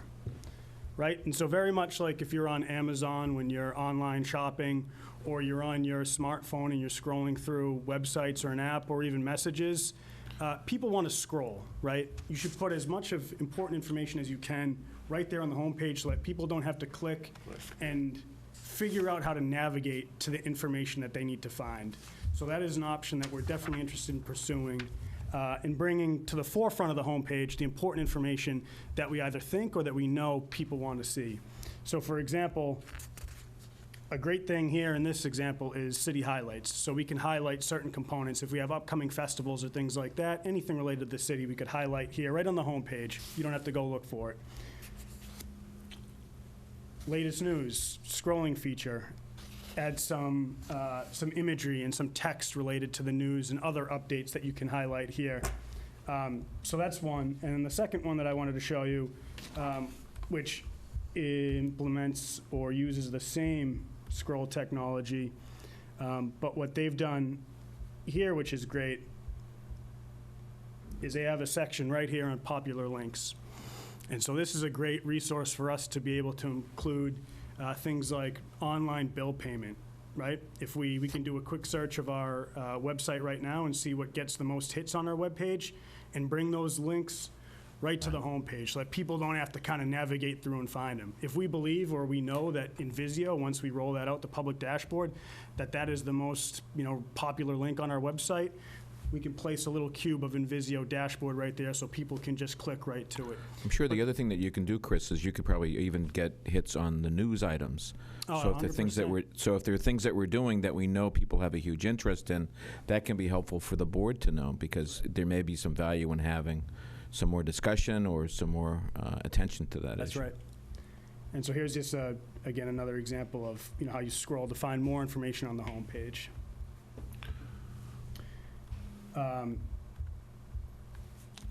So is this available within the current technology? than the current software that we're using, or is this going to a different software package? So it's using the same platform. Civic Plus is Okay. our website provider. Those two communities use Civic Plus. I will say I was going to leave it to the end, but that redesign and that additional functionality does come at an additional cost. And in order to implement what I just showed you, as well as improve the underlying pages to make them, frankly, better looking and more easy to navigate, for a whole website, the total cost is $10,500. So perhaps something that if the board is interested in us pursuing, we could look for funds for that or provide free cash or something like that. But there is a cost associated with the functionality I just showed you. But it is, you know, it's, I think comparing the two personally, you know, I'm more visually attracted to some of those other ones, right? And I want to scroll and I want to find that information. I think, you know, it's difficult, right, for anyone off the, any citizen, right, who's not really familiar with government. It's difficult for them to be able to understand how our government structure is set up and then to try to navigate that through a website. So the easier we can make it for people to find what they need or find what they want, is the better off we are.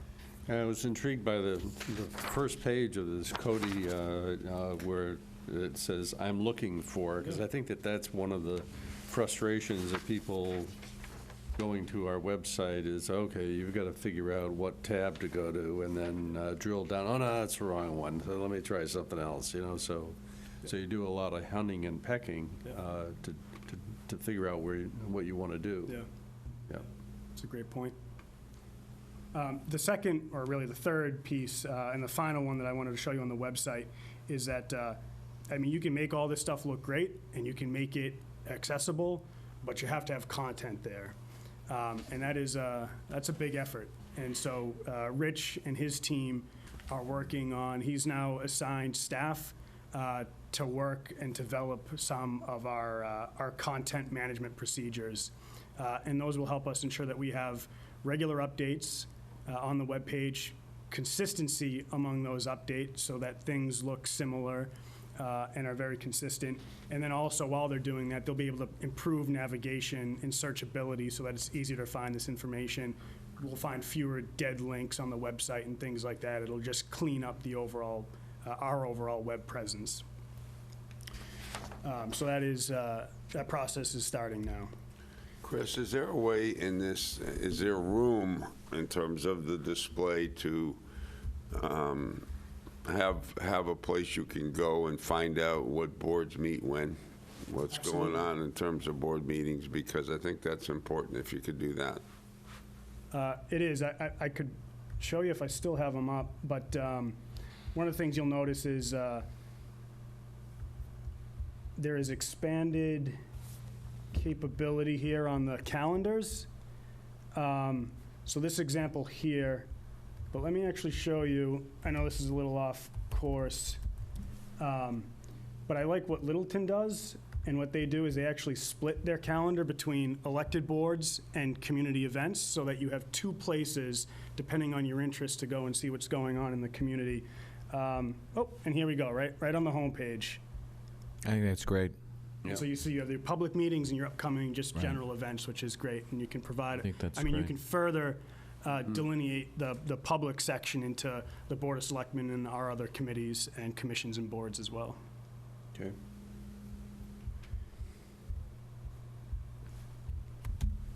So the next area is social media. As you're aware, we established a presence on Facebook and Twitter. What we did to help increase the content on those pages was we really asked for volunteers in almost all the departments to be able to contribute content to these platforms. The idea being that you know, they're very intimate in their realm here. They're out at events so that they can take pictures and provide an update, and I think that's proved successful so far. One of the things, or a few of the things that we'd like to do, and this first example isn't necessarily exclusive to social media, but we're going to start to highlight we want to start to highlight the employees here working for the town in a public way, at least internally in the building. So I'll give you, for instance, it would be great for us to put together a quick welcome card for new hires that provides a little bit of background on who they are, where they came from, what they're working on, and we send that out to all staff in the organization so that, hey, I know that somebody in economic development was just hired, and here's some of their background, here's some of their interests. Helps me have a better initial conversation with that individual if I run into them into the halls. Great. Along those same lines, a nice thing that the city of Boston actually does is they'll profile people in various jobs throughout the town and publish that on their social media. And I think it humanizes, right, the services that we provide, right? Who are the people that are keeping our streets clean, and who are the folks that are ensuring that we have water services delivered to our community? So it provides them with a face to the service, but it also provides people who may not otherwise know how streets are clean or how water is delivered. So there's a dual benefit there, and this is something that we're looking to pursue moving forward. And again, it doesn't necessarily need to be social media, but it'd be nice to be able to provide that touch to the community. The second piece, and I'm not sure if it's intuitive picking up on it, but it is creating templates for our social media to just quickly and consistently get short information out. People don't want to read 30 paragraphs on a post, right? They just want quick hits, they want bright colors, and they want to know that it's from Yarmouth. And so what we want to do is we want to create a suite of templates that folks can use when they provide their updates. So if Karen's out doing something, let's say this week at a site, she's got a template that she can just write, hey, here's a picture and here's what we're doing, and that's your information, your quick hit. You get increased engagement there. Moving on to video media. This is a Just a PDF. quick question, Chris, on that last slide. Sure. Is it possible, for example, there's a lot of interest in the drive-in site and the development of that? I mean, could you literally put stuff out just briefly on an upcoming meeting? Am I getting ahead of you? No? We can do that, Okay. and that leads me to my next slide. Sorry. Go ahead. So this is just a screenshot. I actually embedded the video, but it's a PDF, so but I can't play it. It'll link out. But this is a video that Roby worked on with the Cape Cod Community Media Center to profile and highlight the recycling services here in town. Yeah. And so I think we mentioned a few meetings ago that we're working with that team to do similar videos related to initially capital budget, the drive-in site. I've been in contact with Karen about that.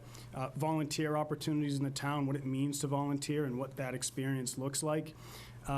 And we're looking to build upon those so that people get a quick glimpse in video format of how the town runs and how they can get involved and how they can contribute. So the Cape Cod Media Center has been a great partner with us on that effort so far. Which leads me to, we create these videos when we need a place to store them. So Tracy mentioned earlier that we now have our Town of Yarmouth YouTube page. And so there's a couple of benefits here. The first is, if you look at the layout, I'd say it's a little bit, it's easier to read. It's a little bit more intuitive in terms of finding a video that you want, as opposed to our current layout. Instead of a text, right, you can see an image. It's ordered in a different way. So what we want to do is we want to start putting our videos, we'll still put them on the website for folks who are accustomed to that, but we want to start loading them onto YouTube, which we will embed and link to our website so people can find it. But we have started to put our videos there. A couple other great things with YouTube is, one, storage is free. So we currently pay, actually, to store the videos. So when you go to our website and click on the link, the October 30th Board of Selectmen meeting, it costs money for us to store those. With YouTube, there's no cost to that. Another great thing, and it's an area that we'd like to move to, is we don't necessarily just have public meetings or public events in this room, right? And this room, if you'll notice, is hardwired with cameras. You got equipment in the back. Great thing with YouTube, and Facebook provides this as well, is let's say we have a meeting upstairs in conference room A. Well, I can bring my laptop and a $20 webcam and record that video. It'll record live on YouTube. People can go to the website and view that live. And then when the meeting's done, YouTube automatically uploads that to it. There's no downtime, there's no wait time to get the videos up. It's just right on the website, which is a great thing. And I do want to add, because I use the reference to Conference Room A, Rich and his team are looking to, it's not hard wiring, it's light wiring, but have the conference room and shared space in the building and some other buildings here in town to to have these cameras so people can self-serve. So if I came from a capital budget committee meeting, for example, so I could just press a button, the committee hearing is videotaped, YouTube does its thing, I don't have to think about it again, goes right to the website. I always wanted to be a YouTube sensation, so there's Now, opportunities. there's your chance. Yeah. There's your chance, Tracy. I didn't know how I was going to do it, but now No. I know. So that'll increase the visibility of a lot of our committees in terms of ability of the public to see It will. what is going on, because there are any number of committee events that are not currently broadcast. That's correct, yep. So that'll, I think that's a great step. Yeah. Yeah. That's great. So that was video. Moving on to interaction platforms. I call them interaction platforms, but they're really apps, just very much like in Visio, that provide the public with a tool to more easily navigate complex and nuanced government procedures and information. So this example here, open budget, which we released last year, which we shared with the board. This is just a couple of screenshots on that. But instead of having a member of the public have to go through our budget book to try to decipher, oh, what's being funded here? Here's an interactive platform where people can go either based on department, based on funding source, based on area of interest, provides them a little bit more ability to see what the town's prioritizing and what we're funding. The second, and this is a sneak peek, is Open Counter. And so this is related to zoning, and Mark Grills and Kathy Williams have led this effort and have done a great job in conjunction with the Cape Cod Commission. What this does is it essentially just takes our zoning code, puts it into an online platform, and allows any member of the public, say I move into town and I'm interested in opening a bakery, I could put in the address of the property, and this application will let me know if the zoning is appropriate for it. I know, of course, zoning is complex and that'll lead to questions. This isn't meant to replace the professionals that we have here in the building, but it's just a tool for people to be able to get a sense of, where zoning is in town and what's permissible and what's not.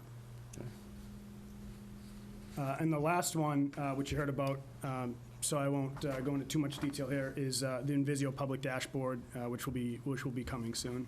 Okay. So those are some of the things that we're looking at, and those are some of the things that we're doing. What I wanted to do was also mention a few things that would really like the board's consideration for this evening. So we've talked a lot about digital communications, but I think there's something to be said for a personalized touch and in-person communication.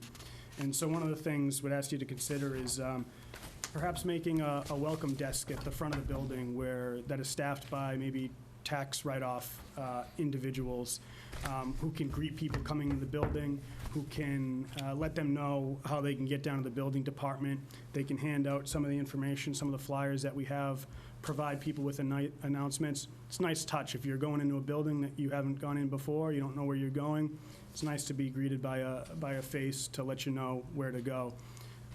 So that's one potential consideration. I do know that the town used to do that in the past. Yep. I'm not sure the history of it, but figured it was worthwhile. I thought it was great. Again. I thought it was a wonderful service to the Janice. town. Exactly. The thing that is striking to me is how many new people we get in this town every year. The new faces, the new people, and it's really when their sense of Yarmouth often is when they come into town hall, when they come into the town clerk's office, how welcome they are when they come into this building. So all the things that you're doing, I think, are a major improvement in terms of not only making our government more accessible to people, but also giving them a sense of welcomeness in terms of hospitality, in terms of coming in. So I think this is all good stuff. The other consideration is moving away from the people component. In the last picture, you see that there's a screen here that says property inspections by the town of Yarmouth. So these are informational screens. What we can do is we can leverage those, maybe add another one to the side of the building, maybe one down here, that are wayfinding screens. So you have a digital layout of the building so you know what offices are on the first floor or second floor, what offices are upstairs. You can have your social media scrolling at the bottom. You can post other news. Just a digital platform to be able to share information with people who may not want to go up to the counter or may not want to go to the administrator's office and ask, hey, what's going on in town, or just a digital opportunity to provide that information.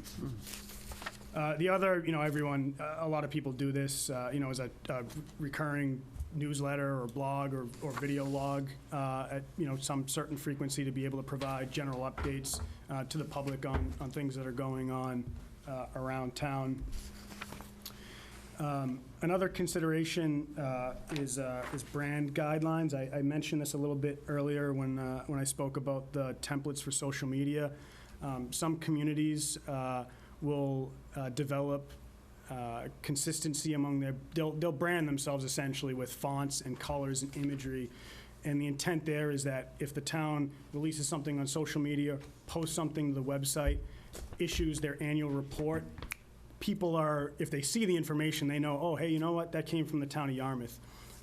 City of Boston does a great job with this. I know Nantucket is doing a great job with this as well. I'll give you an example. I have a dashboard of our social media feeds that I can go in to see how things are going. I can also see other accounts.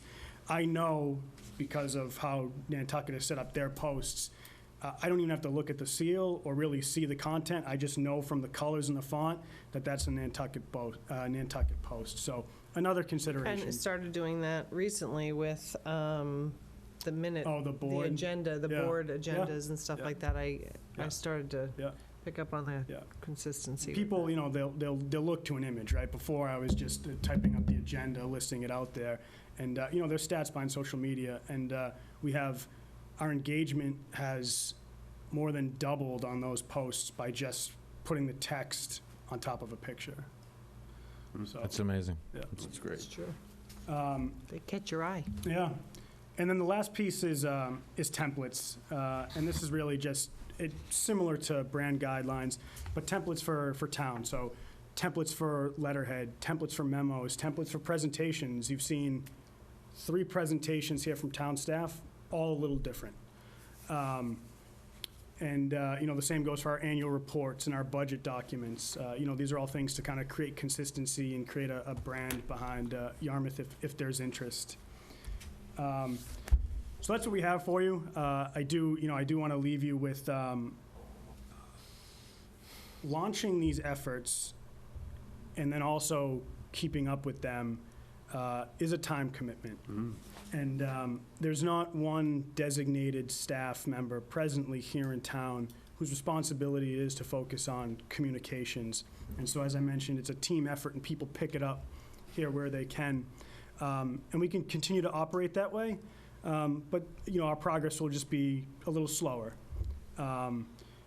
We also, we designated that $10,000 from savings for an internship program, which I think has produced some really great results so far. What we could do is we could further designate one recurring internship focused on communications, where you would have essentially you would rotate through interns. So someone would come in for a year, focus on upkeep here, continuing to move the ball forward with some of these efforts, and then next year we'd get someone new. There's a little bit of a cost associated with that. You lose a little bit of the consistency. You'd have to train each individual, but it allows us to have a dedicated resource in place, and it allows us to bring in fresh perspectives and people who may be up on new technologies and new efforts that we're not aware of. And the third is a dedicated staff member. A lot of communities on the Cape are doing this. A lot of communities off Cape are doing this. This individual is essentially, they'll be like your Channel 18 individual, but they're also in charge of social media, regular newsletters. They help coordinate everything with staff. They help build these templates. They help review things to ensure consistency. So it's a helpful role, but obviously there's a whole there's a whole cost associated with that in terms of salary and benefits. Mr. Chairman, I think other towns are using their Comcast money for those positions as well. I think that's some correct. I think that's an area that we really need to look at, because with the new agreement coming up and some potentially those agreement, we can get more money in the next round of negotiations. And so I think there'll be dollars there that we can potentially utilize, Mr. Chairman. Well, I think that's a great idea. I think one of the things that we've been pretty consistent about, and I'm thinking about the senior service bus van. When we start something new like that, personally, I'd like to try it on a contract basis.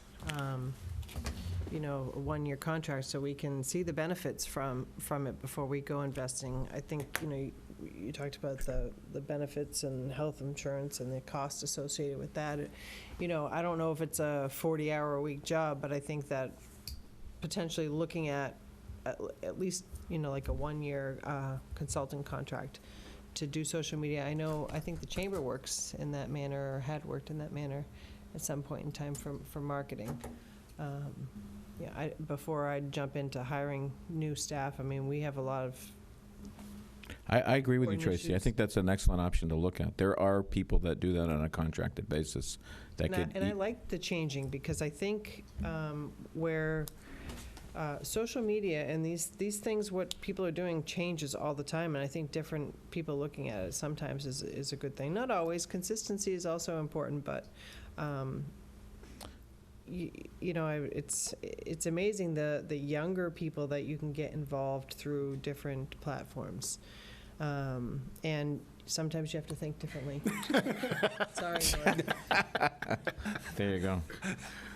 Well, it's engaging all of our public. I think it's equally as important to engage the older people, but the younger people too.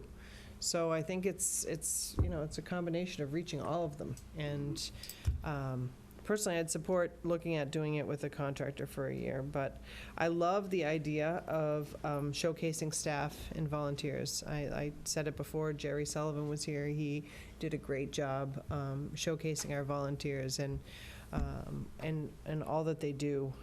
I think it's very important. But what makes our town is the people, and not just staff, but the volunteers and all the people. And I think it's nice to put the face with it. I'm sure that there's other issues that go along with that, because some people probably aren't comfortable having their face out there.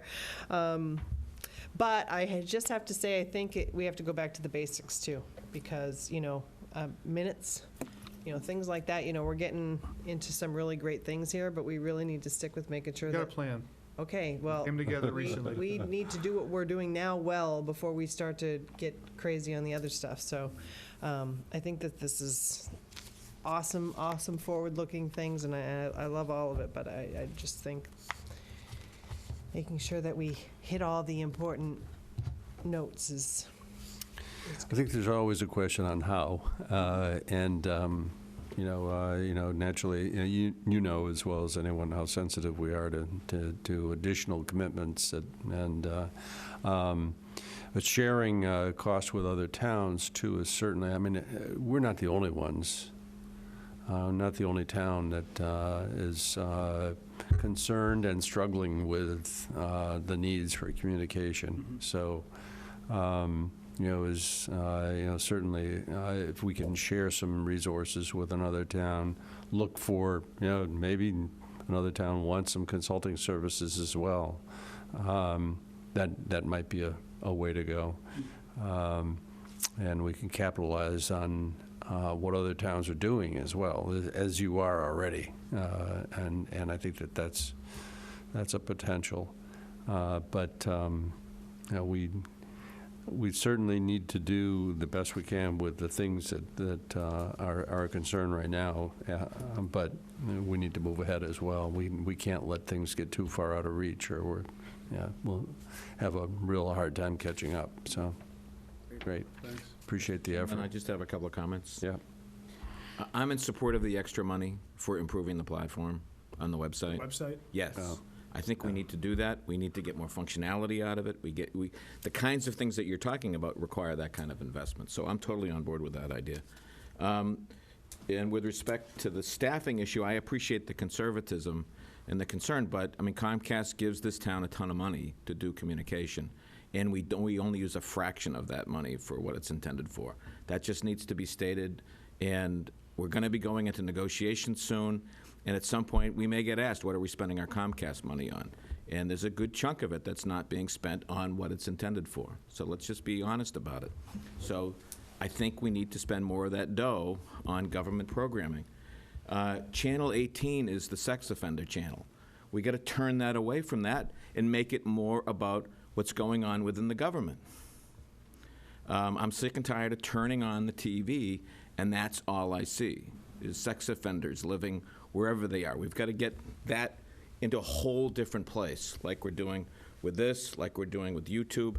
and provide a vehicle for really explaining to people what's going on with their government. So I think this is great. I think you're doing a great job, but there's still much more room for improvement. Of course, yep. And I just to mention, I didn't earlier, but Rich Bienvenu shares your sentiment on Channel 18, and he is working with staff on creating new content specifically for that platform. That's great. So that there's more of a positive message there in terms of what opportunities and what news is around town. Yeah.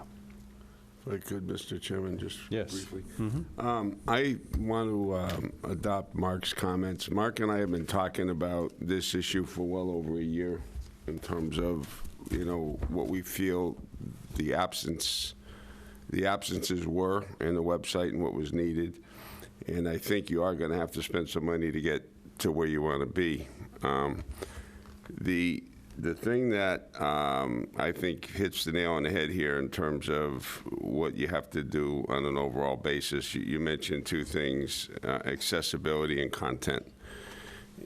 People have very short attention spans when they go on websites. They want to find the stuff right away, and they don't want to wade through a lot of useless information to find the answer to the questions that they have. And it's not only the case with media, that medium, it's also with print media. They've done studies, and if you're writing a book or a story, there's a certain number of seconds that you have to engage a reader for them to continue with the article, or it's gone. You have to have something that entices the interest right away, and I think that applies here too. Get to the salient points. Don't have a lot of fill. Just right to the essence of what someone's looking for, and do it in some kind of structurally orderly way. I think that would go a long way and be a big improvement over what's on there now. Yeah, that's a great point. Actually, before I left the city, they actually did that exact thing. They wrote writing guidelines for the entire staff on here's how you condense your information into a salient point. So, yeah. Are there, with regard to Channel 18, are there opportunities for selling time? I don't know. I don't know that. It's pretty much intended as a public access. And to be able to resell it is a bit of a problem. We'd have to look to see where you might be able to generate revenue on that. That might be a tricky area, but it's intended principally to be an opportunity for the town to access cable. So our job is to produce. Whether or not you want to offer commercial, I think begins to cross the line. But it's certainly worth double checking and looking at. Mm-hmm.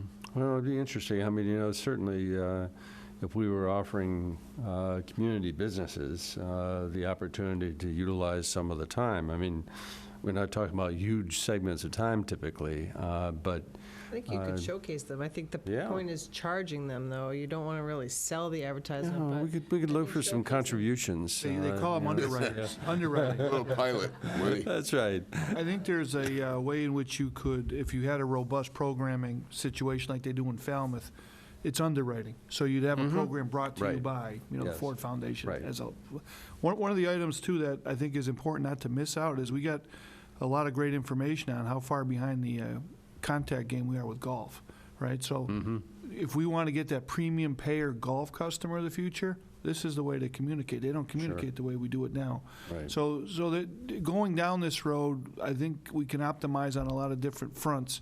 I mean, bottom line is we make our living through tourism. And what are we trying to tell? Our story, right? And we need to be able to put some energy and effort into making sure that story hits the street the way the street reads it today. And that's not been lost. Chris has done a great job and the team on this. But I think as we go forward with golf, think about how far behind we are on the marketing apparatus and infrastructure that the private entities use to communicate with the full fee payers that they know pay the bottom line, So a lot of good takeaways today. Yep. So. Are there any other recommendations here that the board is vehemently opposed to? Templates, brand guidelines, the welcome desk? I just don't want to move necessarily down a path if there's not I think the welcome desk is was always a great thing.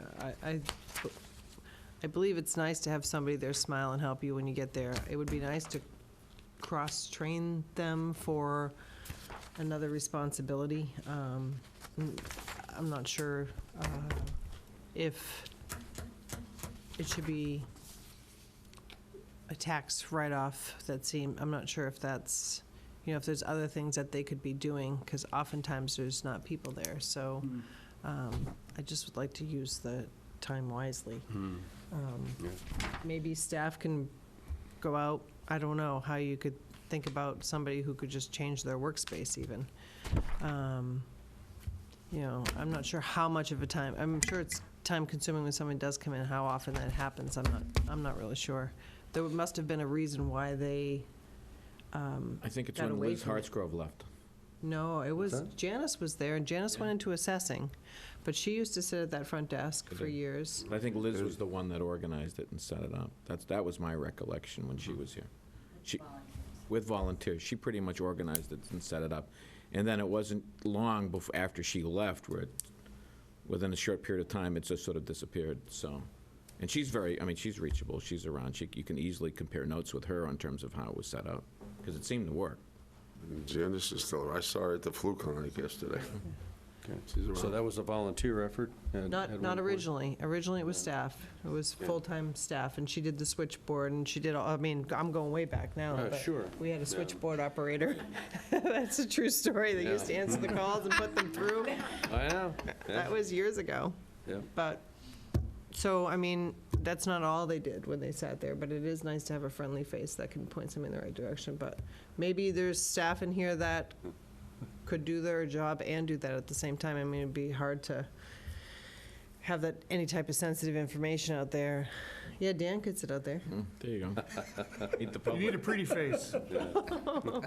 Need the right kind of person, because I Yeah. remember so many organizations with receptionists, and you'd ask the receptionist to do some additional things. It was, oh my God, I'd buy that.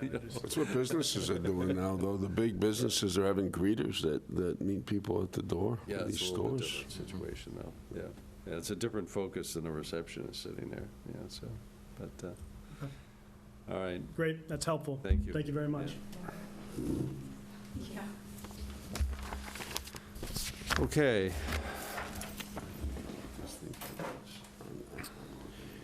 We're going to move on to discussion. We'll talk about the town email. We won't talk about that in this communications discussion, the black hole of the, Linda assures me it all gets out there. okay. All right, we're going to move forward with our Mattakey School Building public forum discussion. Yeah, so I included in your packet the information that the school department was using. So one of the desire lines I have for tonight is, we've got time potentially reserved on the agenda for November 13th and the 20th for a public informational session, and also a dedicated one night here on the 14th, which is the Wednesday after the 13th. So what I'd like to know is how you would like those forums to go.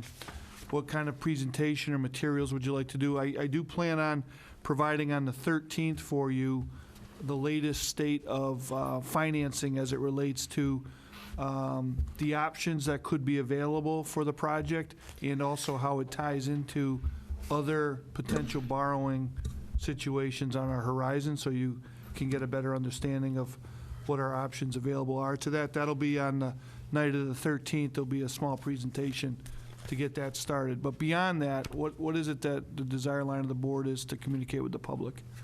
So can you say those dates again? Two of them are within Two our of them are regular- normal board meetings, correct? Okay, Yep. and then there's one that's going to be set aside. It's the 14th, which is a Wednesday, and it's going to end up being here, so it can be televised. Can I ask a really random question Sure. about that and trying something new in terms of communication? I was thinking about this when Chris was talking, and I know that I've brought this up to the board before, but is there a way to have a call-in scenario where we can actually interact and people can call and ask questions? You know, up in Provincetown, they have been experimenting with, I believe, Facebook-style messengering during interactive public meetings. I think that's way beyond their technological capabilities. Okay. Go ahead, Chris. You So got- we could actually, if you wanted to, we could use what we just showed you, YouTube or Facebook Live, as a test case for it. And so what people are is they'll be on Facebook, they can click on the video if they want, they can view it, but they can also, provide commentary or ask questions. If you want to do the asking questions and the interactivity, you'll just have to create some guidelines on how to police out inappropriate questions or comments, which ones to respond to, but. Well, any of them would be public record if it's happening, right? correct. So, Yeah, I mean, that's one thing. Because you could have a moderator, I suppose, so that it didn't go all full out to the public. The moderator could take in that information and then share it with the board as a question. This is a question from the public, so that if something inappropriate did get posted up, and I know that was a concern up in Provincetown, it could be short-circuited before it got to the public. It would still be memorialized as a public record, but it would only be shared with the board, only legitimate questions, if you will. I don't know how the other board members feel, but I think it's something that we should be trying to do in preparation for town meeting items. I think it's Yeah. something that we've talked about. I think the last time I brought it up, there was some concern about the anonymous portion of something like that, but. Well, you got to be I able went to to the- archive it, that's a big issue, and I think we've got over that hurdle, so. Yeah, I went to the public forum that the school had, and I think that the attendance was very, very poor. And maybe 6 parents. Not very well attended. So I guess I'm concerned about the information. For me, the public forum, I would love, I think the financial impacts, I think really people have to understand when it's going to hit their tax bill, what Yep. the tax bill means. One of the questions I had, and I could be just jumping ahead on this, I'm not sure, public forum. One of the questions I have for the school committee is whether or not they're going to, as a full board at any time between now and the vote, actually look at the number, a $6 million auditorium, $2 million turf field. Is there going to be any discussion from them on whether or not it's something that they're going to move forward on, or they're going to cut out of the project, or are they just going right to the vote? I think that's something that I'd love to know. So, I don't think there's any further Intention? discussion about that. Okay. No, I mean, it's already committed to a yeah, public the way it event. was structured was that, so the number, it's just shy of 117 million is the overtop number, can't be higher than that. But they If could the- go down. If the vote were to fail, they wanted to be able to make sure that you have 120 days to do something different, to present to the MSBA and go back to the vote. So they wanted to make sure there is a number of items, including the auditorium, including the turf fields. There's a bunch of things that was there is. added at the end that they didn't really have a discussion. I Well- think it's important that the public hears the value to them of those things, and whether or not, $2 million for a field is worthy. They should have that discussion. Yeah, so I mean, I know like the unit ventilator or the air handling system is way oversized for the building as it relates, so because there was items that if they felt that they needed to do a deduct, they could. The other situation, say it does pass, ultimately what ends up happening is if it gets bid and it overtops that number, then you got to cut down what's in the bid. So one of the things they talked about is some of those more costly items would be alternates to the bid, so that you could deduct that during the selection process. So like the turf could be an add-on to that. So if the bid comes in at 118.5, Well, you could take away the turf and go in with regular That's grass. an important public Yeah. discussion, because people are voting for things that they think they're going to get. Understood. And so if that's an option and not really part of it, I think it's a very important piece that the public needs to know. For me, though, thinking about Joe's comments tonight, we don't really have a say. The project, they're going to, we don't, it's not like we vote on it. I think our job really is to show the big picture to How it fits. to our constituents, and what the alternative is, what the, what a no means, what a yes means, and how it impacts them both ways. I think what Joe did tonight, one of the things that really amazed me is his rhetoric was he talked about the financing as a squabble about percentages. Yeah, really. Is he kidding? I mean, this is a major This is millions. Dollars, not little financial squabble. investment for the town of Yarmouth, and it's going to have a major impact on the taxes that property owners are going to have to pay in this town if this thing is voted upon.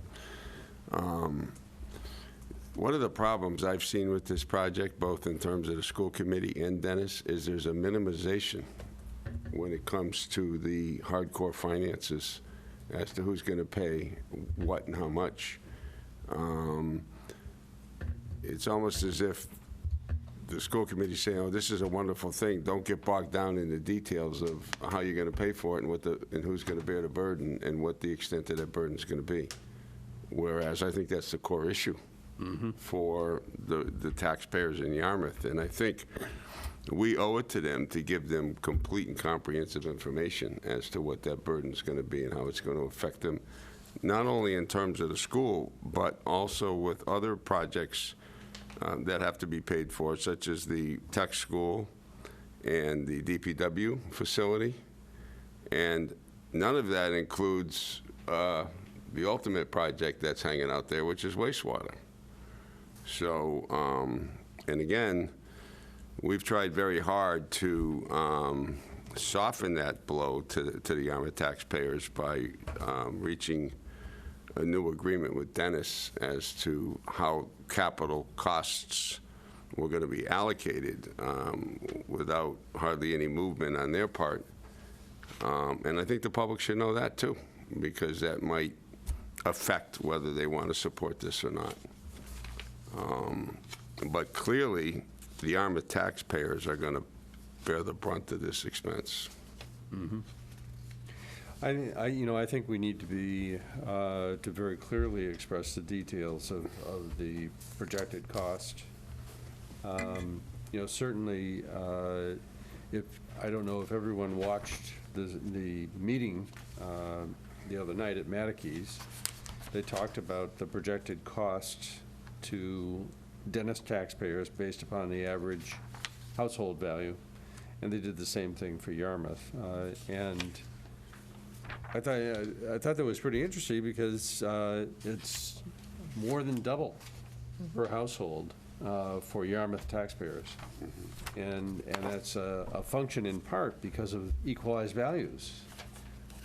And so we need to clearly lay out what that is all about, and I think the second part of that is we need to thoroughly explain what the projected tax picture is as a result not only of this expenditure, but of the other expenditures that we're anticipating, capital expenditures I'm talking about, for DPW as well as other things. And then not to hold this school project up because of other things, but I think our taxpayers need to have a clear understanding of what the needs are of the community.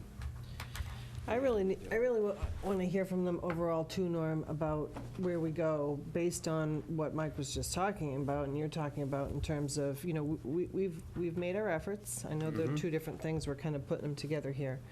But it comes down to the brass tacks of the school building. Right. With the regional agreement. And so whether or not they're happy with where we are, I want to know that. If they're fine with that, and whatever. But if not, I think that the no vote alternative needs to also be, it goes back to what we've been saying for a long time. We're building a house with somebody who doesn't really want to put in their part. And do we want to enter into that? Do we want to continue to go down that line, or do we want to go in a different direction? And that's not up to us to decide, but it's really up to the people to tell us. I think the vote will do it. Unfortunately, I think that whatever the alternative could be, I think we need to lay that out. And, a Matakey's remodel is $40 million. The taxpayers also have to know that Emmy Small is coming right behind it. So, we're going to spend the $48 million on this project. We still need to do Emmy Small. I think that all those things need to be, it weighs into our decision, and I think it needs to weigh into the decision of the voters. I think they really need to know what the big picture is. I'm interested in hearing from them. That's why I think any interaction that we can get in terms of feedback from the public is very important. I haven't heard from too many people on this, and I was surprised to see the few people there. This is the biggest project. I don't know when we've ever done a $48 million project that I can remember. I mean, I was laughing because we built a fire, how much was our fire station? 4 million? 5 million? We built a fire station less than what they're building a auditorium for. Granted, it was a few years ago. It's a but $6 million auditorium, right? It boggles my mind. It's. Yeah. I was asking Norm what he had heard, if he had heard much around town, and because I haven't spoke to many people, but we're both of the opinion that even though we didn't speak to a lot of people about the issue, those that we did speak to didn't really seem to know what was involved. Right. I've had people say to me, is this a good thing or a bad thing to vote for? Mm-hmm. And Yeah, very simplistic. That says it all. Yeah. And it's not simplistic. It's very complex. But I think, when Ed was here, I think he kind of estimated with the Cape Tech School, this Matakes project, and the DPW building, that there'd be about an 8% increase in taxes or thereabouts. But he was figuring in debt drop-off down the road from other things. Well, there was a lot of things actually that go into that, and we'll bring that out for you next I'm meeting. not so sure that's the proper way to look at it, because that's just a transference of debt. Yeah. Well, there was a lot of things. There was buying down on the DPW building with some free cash. So if we did go forward with that, you could buy the note down. There was also capital stabilization fund that we put up some money. It's like the full menu of options would be available to you to consider. Norm had a projection that was a lot higher than that, and I realized it was just kind of, first impression type of thing. Thumbnail sketch. But I think the real cost is going to be a significant increase in people's tax rates. They said 5.5%, 25 years. They laid it out in their presentation the other day. I think we had gotten a copy of it. It was, for the average homeowner in Yarmouth, it was just under $200 Just under 200, right. Just for that project. Yes. Right.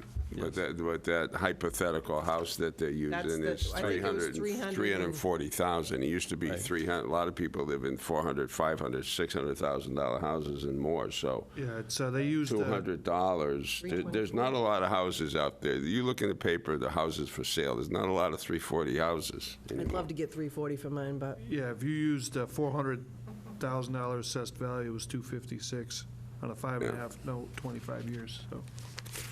Well, Number, though. again, I think our taxpayers need to know some real numbers regarding Matakes renovation. Constantly, the statement is, the renovation would cost $42.7 million, and that's compared to the projected cost of the Station Avenue project. However, the 42.7 is without state reimbursement. Right. And from early on, the consultants have maintained that they didn't think it was subject to state reimbursement, when in fact the state MSBA said you should consider that we would reimburse some of the costs. So $42.7 million for a renovation of that existing school. Let's just say we wanted to make that a Yarmouth-only school. And my thumbnail is that it would cost us another 10 to 15 million bucks to add classrooms after we had totally renovated that building. So now we're up to, let's say, 55 million, and then deduct a $20 million reimbursement from the state. That gets us down to 35 million. and we don't have to build a second school. And we don't have to build right, exactly. Now, on the So- alternate of that, Dennis, on the new school building, is going to be putting in about 20 million. Right. Whereas if they did Wixon, it would be just under 40. Correct. So clearly, there's a savings there. Yeah. Yeah, there was a huge savings to Dennis. Right. Exactly. And, I just think that, we're being put in a position of substantially increasing our commitment.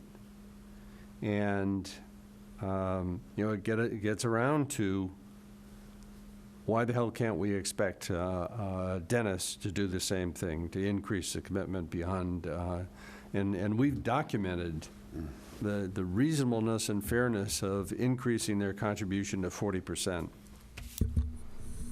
And, that's, I know that's another subject. We need to make sure that we've got a clear definition of what we want to do on the, is it the 14th? 14th of November? 13th, it'll start on the 13th. Okay. There's the 13th, 14th, and then the 20th. But, we certainly need to present to the community, even if it's very broad numbers, the financial impact of the difference between what it might be to renovate Mattakees versus, and have a total 4 to 7 Yarmouth-only solution, which would be in accordance with the educational plan, because it would be a 4 to 7 solution. And at the same and compare that to what we're having to put into this project for Station Avenue. The other concern I have, Norm, and you well stated what you just said, and I concur with it 100%, is that, Yarmouth has to ask itself, in view of the reluctance and refusal, I should say, of Dennis to amend the agreement to make it a fairer allocation of operational costs as well as capital costs. Do you really want to be married to someone like that long-term in a project like this? There's a tremendous benefit for them to have this school built with us, tremendous benefit.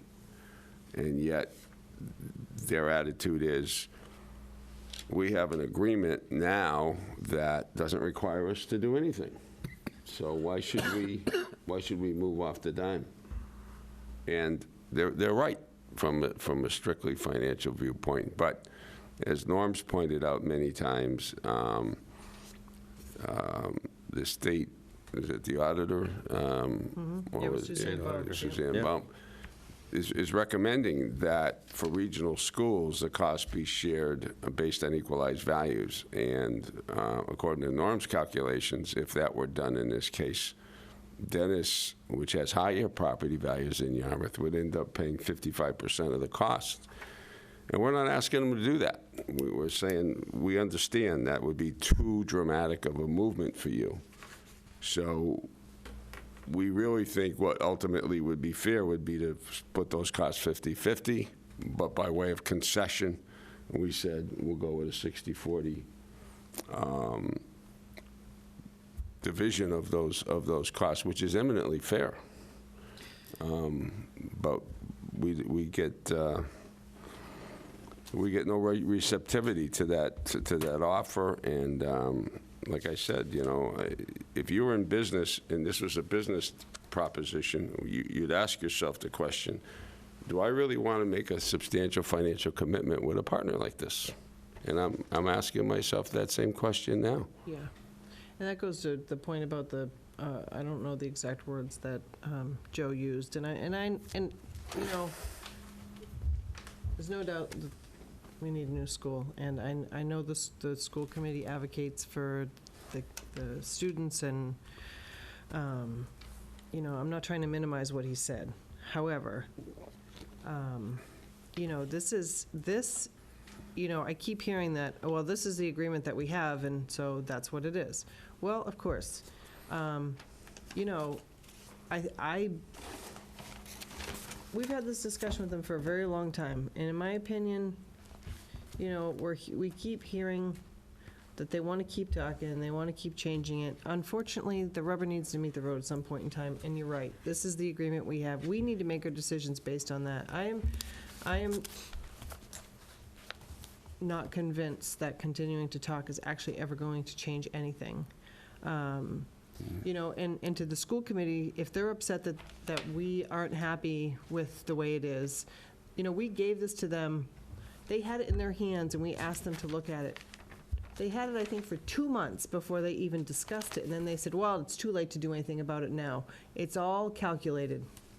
Sorry. That's really how I feel, because if they wanted to move off the mark, they could have called a meeting, they could have discussed it, nothing. So here we are. I think we can't keep thinking about what could be. I think we have to just look at what it is, what we have now, and make our decisions based on that. If something happens, great. But I don't think we can sit around here hoping that it's going to happen anymore. I think the school committee's position is very, very clear, and that is, this is not their fight in their minds. Fine. That it's between Dennis and Yarmouth, and it has nothing to do with them. It has everything. They have the final vote. They're the ones who put it before the town meeting. I understand that, but I'm just saying what I perceive their position to be. You know, they've been very two-faced in that, because to say that it's our problem, and yet when we forwarded an agreement, they sat on it and did nothing. And, you know, that's just being two-faced, very, very frankly. You know, I think you know, I feel, and I think probably most of our board feels, if not everyone, that the 4 to 7 at Station Avenue sounds like a good approach from an educational perspective and from pulling two communities together in a more efficient manner. But we also have to, our select board also has to make judgments on what's financially viable for the town. And I think that the situation is that the agreement does not help us in that regard, and Dennis is not helping us in that regard to be able to afford this kind of an investment.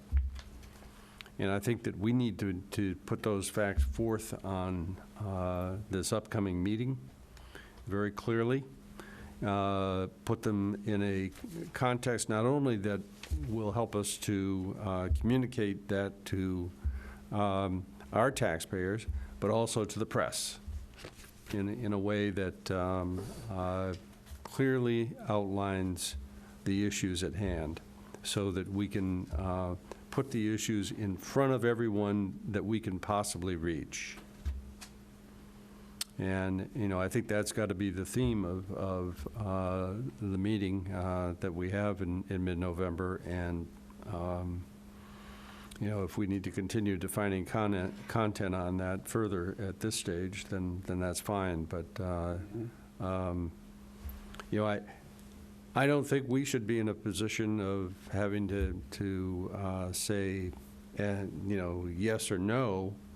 But I think clearly, you know, our board has some real concerns about the cost, the overall cost of this project, and to the sharing between the communities. And, you know, I think the town needs to make a decision as to whether we want to move forward in spite of those reservations. That's very well said, Norman. I agree with you completely. That's my position as well. It's not the school. It's not the project.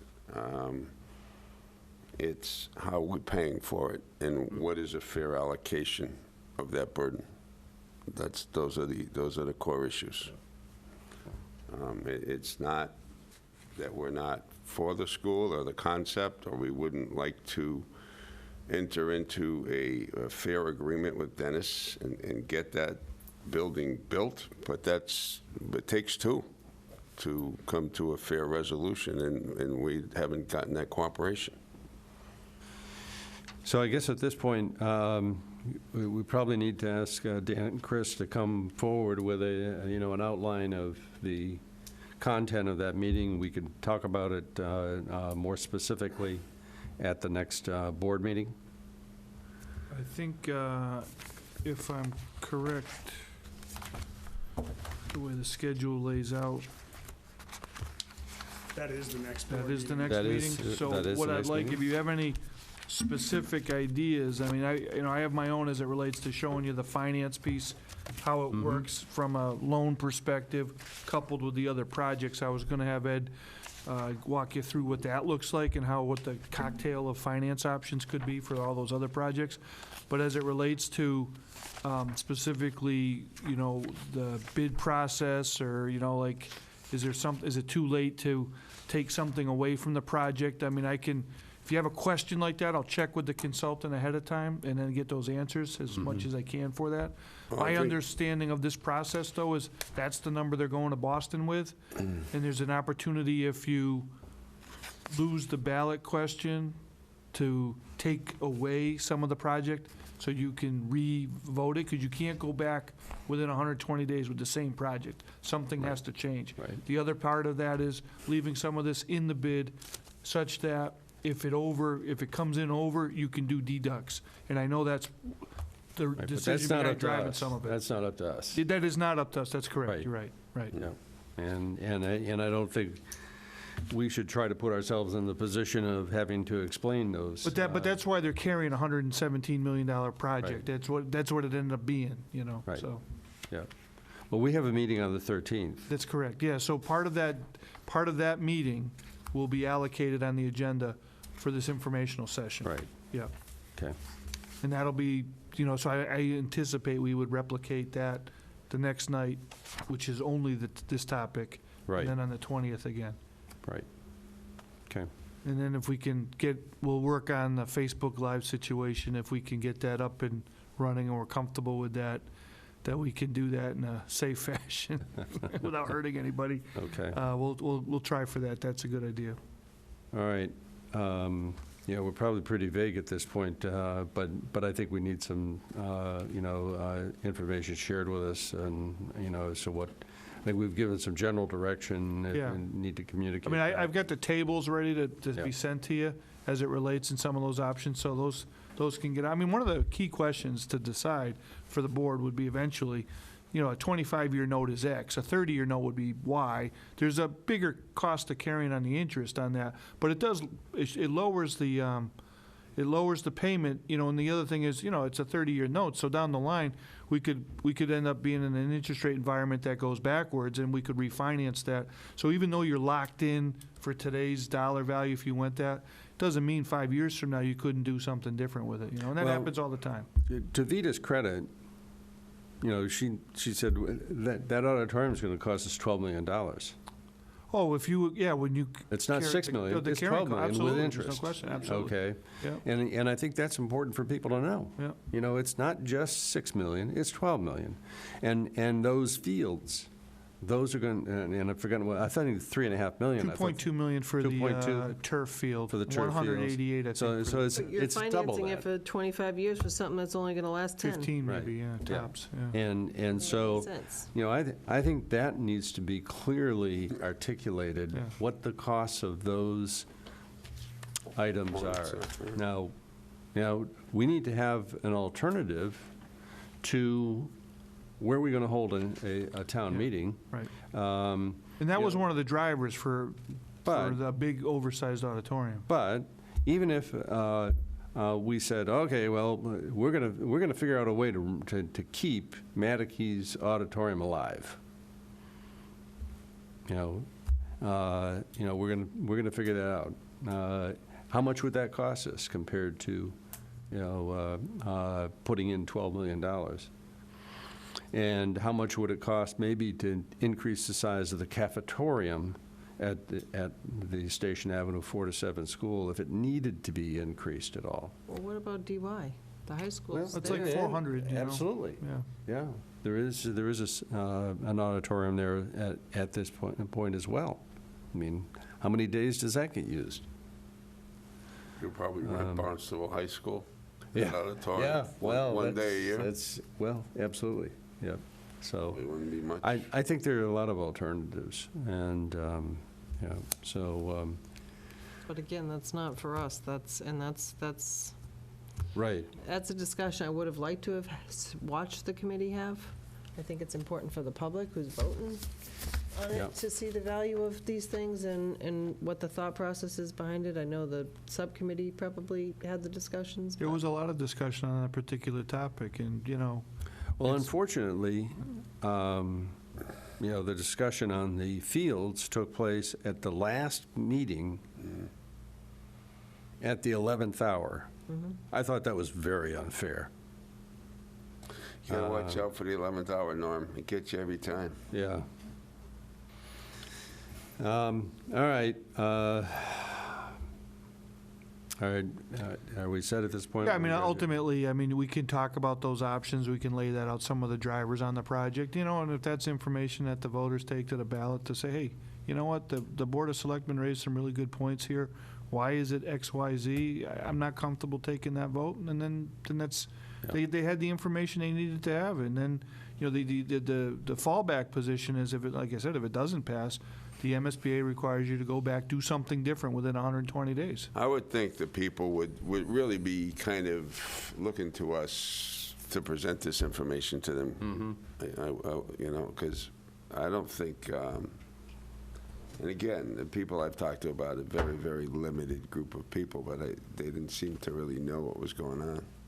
Most people, I think, right now in our community are focused on what they hear, and what they hear right now is November 6th. They're hearing about all the elections going on for November 6th. They're not focused on December 4th. No. So we need to bring that visibility up, or help to bring that visibility up. Unfortunately, having 6 people show up at Manikey's, or 6 couples. Oh, there were other people, but just in watched. terms of parents, there were. I watched the pan of the audience. I couldn't believe it. Yeah, it was kind of disappointing, and they've done a pretty good job of putting the information out there, so I just don't know if people, maybe they're gonna go to the other one, which is I don't November know. 5th, by the way. It is the 5th. It is the Yeah. 5th, I checked the Okay. website, yeah, it's Yeah. the 5th. Well, It's all definitely right. the 5th, so, and, All right, let's move on to the next, if everybody agrees, the regional agreement response. I think we all have seen I believe we've all seen the response There's a letter for everybody, too. from, Is it in here, Dan? There, I believe, from yeah, the the letter's town in of the Dennis? packet from Dennis, the original letter. If you don't Yeah. have it, it's in your packet. I mean, the town of Dennis basically said, with regard to the region, I'll read this because I think it's important for the public to understand. After 8 years of negotiation, dear Chairman Holcomb, following the joint Yarmouth and Dennis Selectmen meeting on Thursday, September 27, 2018, the Dennis Board of Selectmen agreed to further review capital costs for the new joint middle school and moving forward with the school agreement. The Board of Selectmen asked that I reiterate that they will pay for their portion of the feasibility report costs. That's, by the way, with no conditions. It has nothing in there with regard to any conditions. That is, if Station Avenue 4 to 7 My is built. understanding was, yeah, if it gets built. But that isn't what it says here. That isn't what it says here. Norm. Yeah. You know what Anyways, they're gonna say Of course before they are. say it. Of course they are, Mark. And Mike, the next says, the Dennis Board of Selectmen met on October 11th to consider the new joint middle school capital cost and funding, along with the school agreement. At that meeting, the board unanimously voted the following: that if the school ballot question in December is successful, Dennis will have a Proposition 2.5 debt exclusion for the funding of the project in May. Well, they've changed that. Now they're going to have that vote at the same time on December 4th.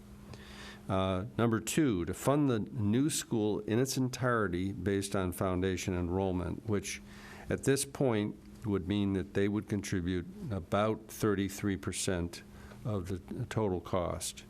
We have asked for 40%. Number 3, that the foundation enrollment at the time of bonding be calculated and utilized for the split of the funding of the new middle school. And that concludes. It says the Dennis Board of Selectmen would be grateful for a response prior to the school subcommittee meeting again. So they're saying in order for the committee to meet again, they need a response to this. And this is after all the things that we have discussed, all the proposals put on the table by their representative, they've retracted their proposals, in fact, and substituted these after 8 years of negotiations. You could tell I'm a little disgusted, but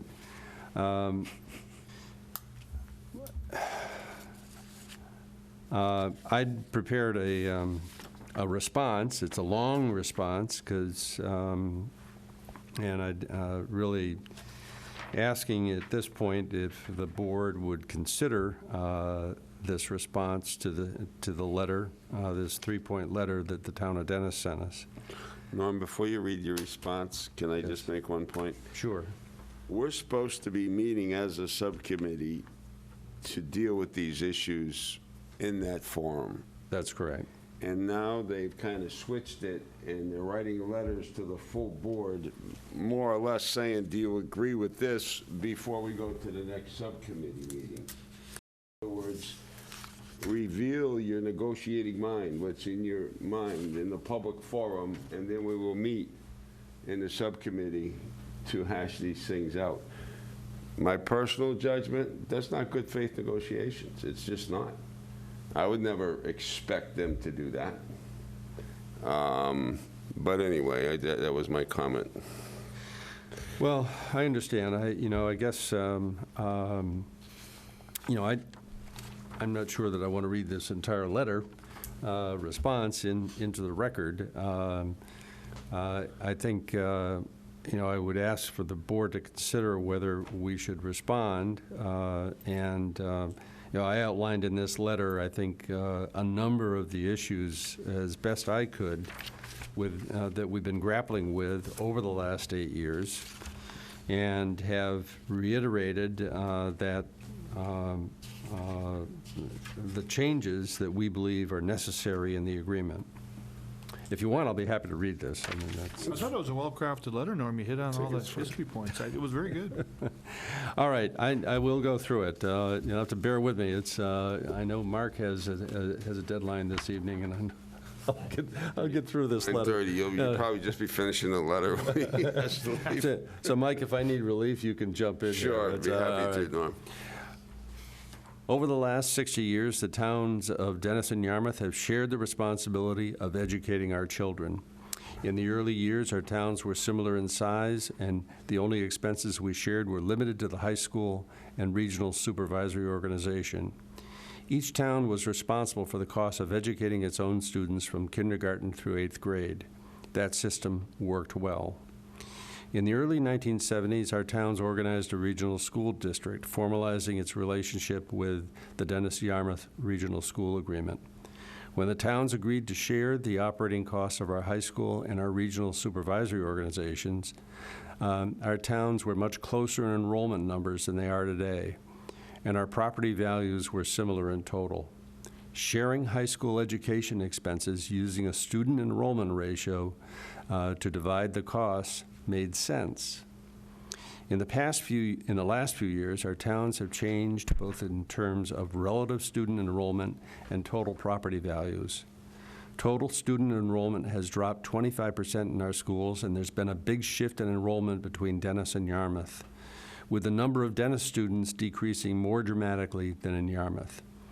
In addition, 10% of our children are now attending schools outside of our district, either charter schools or other public schools.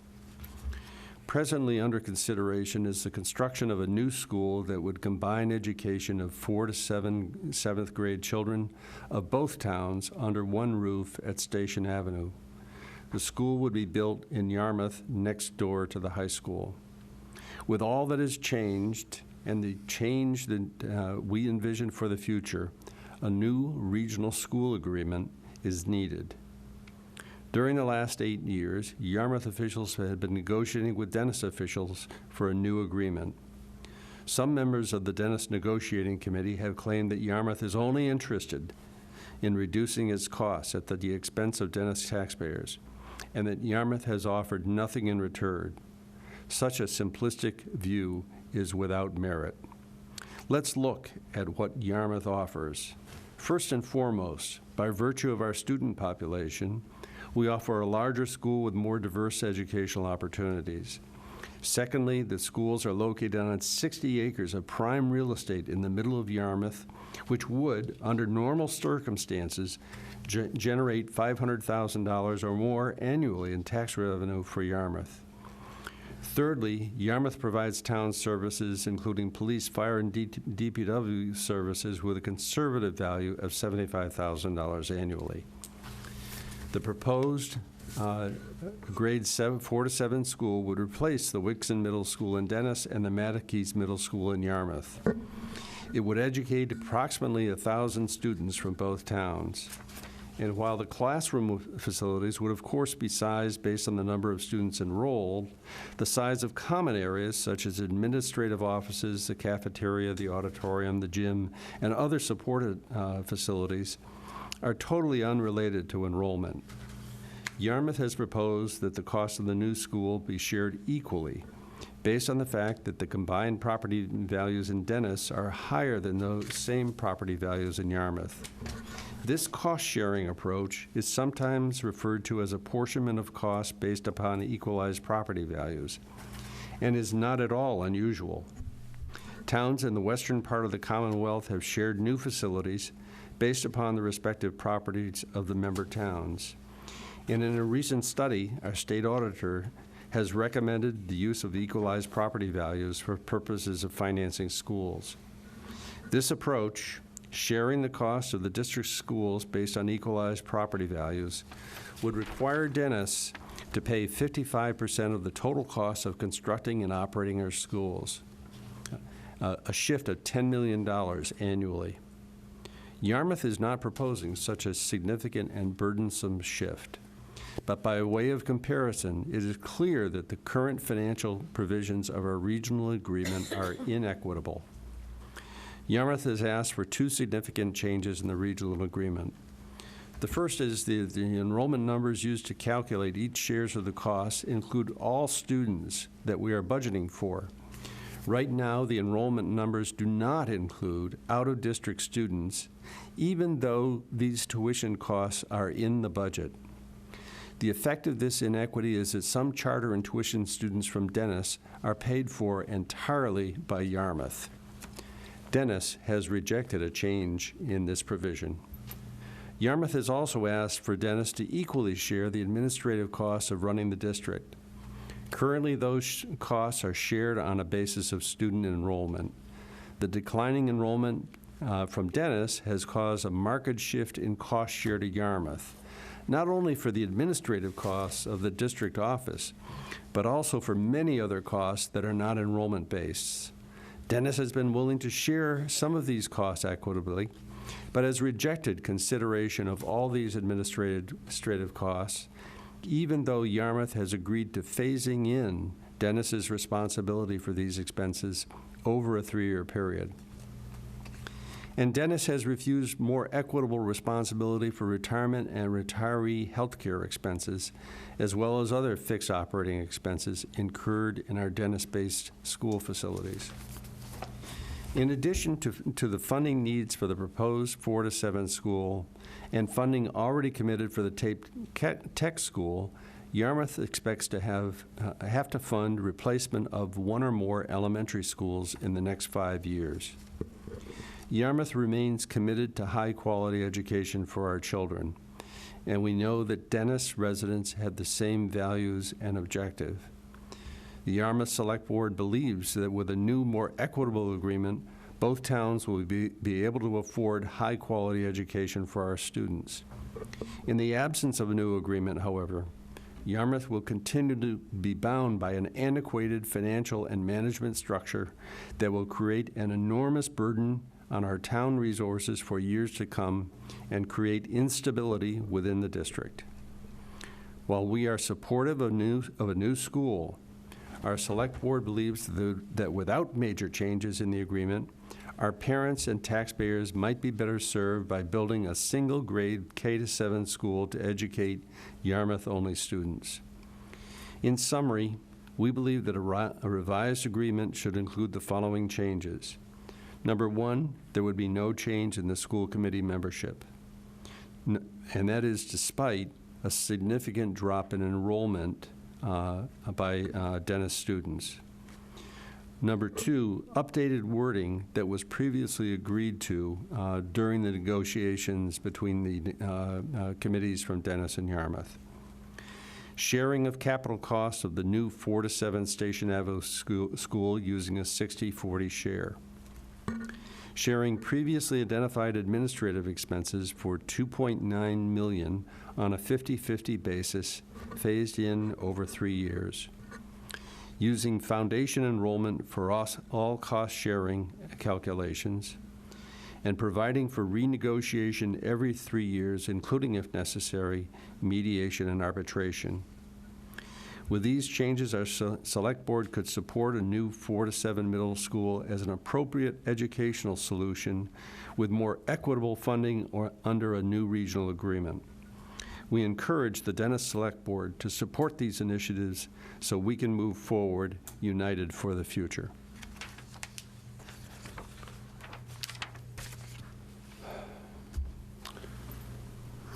I'll start the comments. Sure. I think that's a fair exposition of what's happened, what's transpired, what the issues were.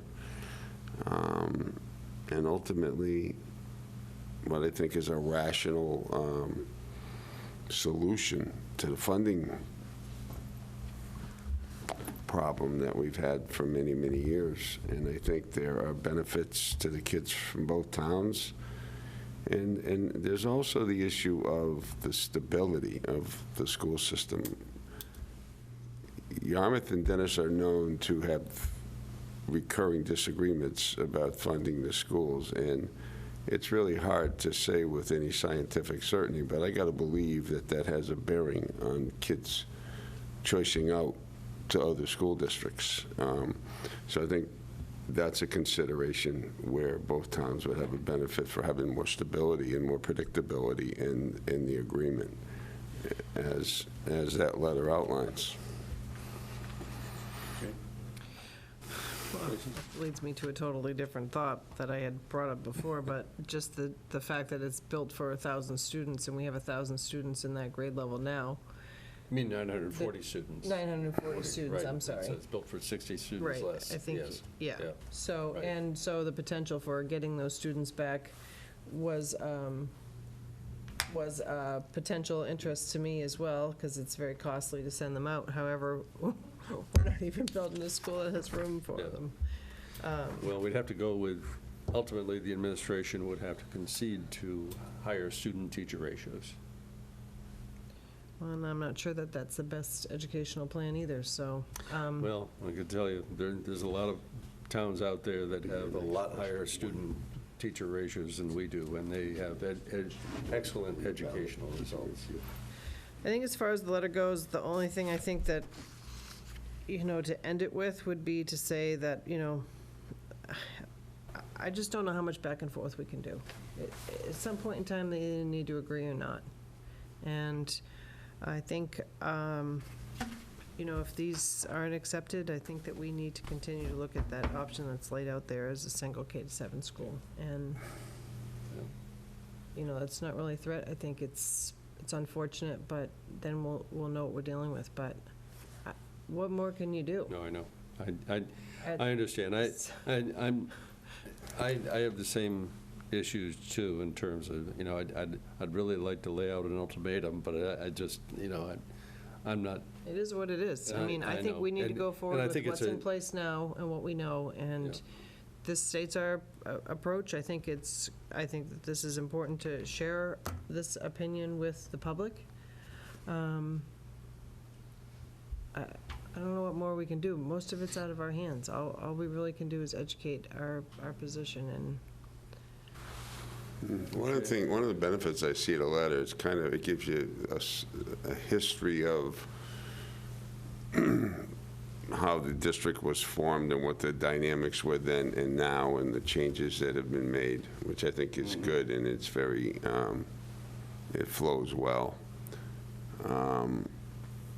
And the other thing is good about it, I think it outlines the overtures that Yarmouth has made in an attempt to resolve the problem. And I'd stand behind those because I believe then and I believe now that they're very fair offers.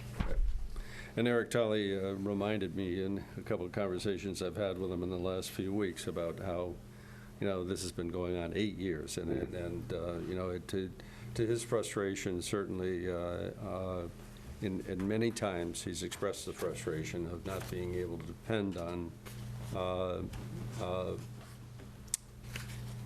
fair and equitable, but negotiations that were meaningful from Dennis, and it's unfortunate, but that's the situation we're in. So, Mark, what do you think? Well, starting with the letter from the town of Dennis, it really doesn't offer anything other than. No. I mean, it doesn't sort of address any issues associated with the agreement. All it's basically saying is, with respect to the new school, this is the formula that we'd like to go with. Right. Yeah. Essentially. I like the fact that there's some clarity in terms of their funding of the school, the feasibility study. I also like the fact that they've embraced the concept behind the foundation enrollment numbers. I mean, you have to admit that that has been one of many sticking points between the two communities. And even though they're suggesting that it's a good formula and it's a good approach to be utilized, at the moment they're suggesting that it only be utilized for this purpose. But quite frankly, if you're looking for a fairer approach to funding shared costs, why wouldn't it be fair to embrace that formula for other items as well? So I think that there's clearly some questions about what we're getting from them. One thing that might be helpful to clarify for me, if you don't mind, is I know when Cleon Turner, the Dennis, former selectman and former state representative, when he was guiding and leading the Dennis negotiations, I want to make sure that the proposal that we have put on, that you've summarized, I'm trying to make sure that I understand where it was consistent with his proposal. As I understand it, on the new school, he recommended 60-40 for the new school. Actually, no. He recommended on capital costs 65-35. 65-30. And by the way, my understanding was for the new school, he was also recommending 60-40. No. He was not. It was not. That was a 65-35 split. 65. By the way, for the new school. It wasn't his recommendation. It was their proposal. He proposed this agreement. He proposed 65-35. He proposed number 4 in the item that I identified, that they share $2.9 million of administrative costs on a 50-50 basis. And he also proposed using foundation enrollment for all cost-sharing calculations. So this is in almost all respects identical to what he proposed. The single. Didn't at one time the full board actually embrace his proposal? Yep. They authorized him to move ahead. Authorized him to support it. I know at the time when he laid out that proposal to me, I thought it was a very thoughtful proposal. The last meeting and that we had with Dennis, and I suppose we could just say we accept your proposal, and that would be fine. I think that would have been certainly a significant step forward. There's the piece that you're missing is what happened after that when he went back to the full board. I'm not missing anything. Oh, okay. Well, I think it's important to understand that at one time in these discussions, both the select board in Yarmouth and the select board in Dennis, at one time, we were very close. I don't think that's the case, though. I'm not suggesting it's the case now. Absolutely. Please just bear with me for a moment here. At one time, we were very, very close. That's right. I don't think I think to some degree that's worth restating in this letter. And because it's important for people to understand is that at one time, the boards, we had newspaper articles saying that we were close. I remember reading the headline in the Register at least twice saying that the parties are close. Right. To me, a summation of that, just reminding at one time we were close. That's correct. Certainly, if you're using this letter as a historical document, at least a summation of the main arguments, I believe it would be a mistake to not at least represent how close we were at one time. I think there's some value I in think that. that's a false sense of security, because while they say we're close, and they say the next step was that they met with their finance committee, and they would not support any of it in public as a full board. So while the subcommittee may do it, they're not the ones that make the purpose of this decision. The full board of Actually, selectmen does. And they, Actually, what happened, Tracy, is that Cleon met with the Board of Selectmen, and they authorized the offer. Where the Dennis Finance Committee got so upset was that he did not ask them for their opinion. He And that's asked where their everything board, stopped. and that's where everything stopped. Because at the next meeting, the next Board of Selectmen meeting, the Dennis Finance Committee cut the legs out from under the and proposal. in my opinion, if we were close, that board of selectmen would have said, this is what we agreed on, this is what we're doing, and that never happened. I understand what you're saying, Mark, but the reality is, I think they can there's- say anything they want, we still have Yeah, what we have. I think we're from my point of view, I think the letter is stronger if it reminds them of the one time that we were even closer. As you had certainly told make me. that change. I think that's a useful change. I think that saying in summary, we believe the revised agreement, which was previously proposed by Cleon Turner during the negotiations, should include the following changes. Yeah, I think it's important to remind them that their representative in the negotiations strongly agreed with our representatives for quite some time. I think you'd have to put a paragraph in terms of the basic narrative about the subcommittees coming to this level of understanding only to have them basically renege on it. Yeah, no, not real depth, but just to, if we're going to be accurate in terms of, as Mark says, the history of the letter, talk about, a very short few sentences about, our subcommittees came up with, this is where we ended, only to have Dennis abandon those things or retreat from those positions. Okay. I don't think it would take a lot of writing to do I just think for me, in terms of sharing with at least constituents that reach out to me, a letter that has an accurate depiction of where we were in the negotiations, because like I said, people have been reading about it in the newspapers on numerous occasions. It was mentioned that we were close, based on at least my understanding and my observations, we were. Okay. And we're at a different point. We seem to be going. Let me take a shot at that. I think that has some value. It's my opinion, though. I'd like to state for the record that we were never close. They were never going to agree to this. They never voted on it. They never agreed to it. They weren't going to agree to it in public. I understand what you're saying, but it's just, it was.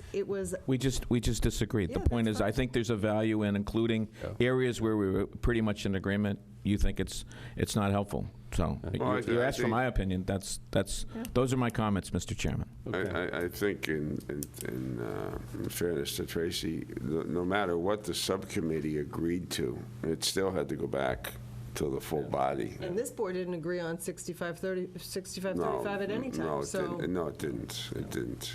I think, let me just say, what's lost in this is this it's haze in this fog that the two boards can't get together. If you want a letter with some accurate depiction of what has transpired, where we were, what our position was, and what at least the representatives at the negotiating table were calling for, I think there's a value to put it in.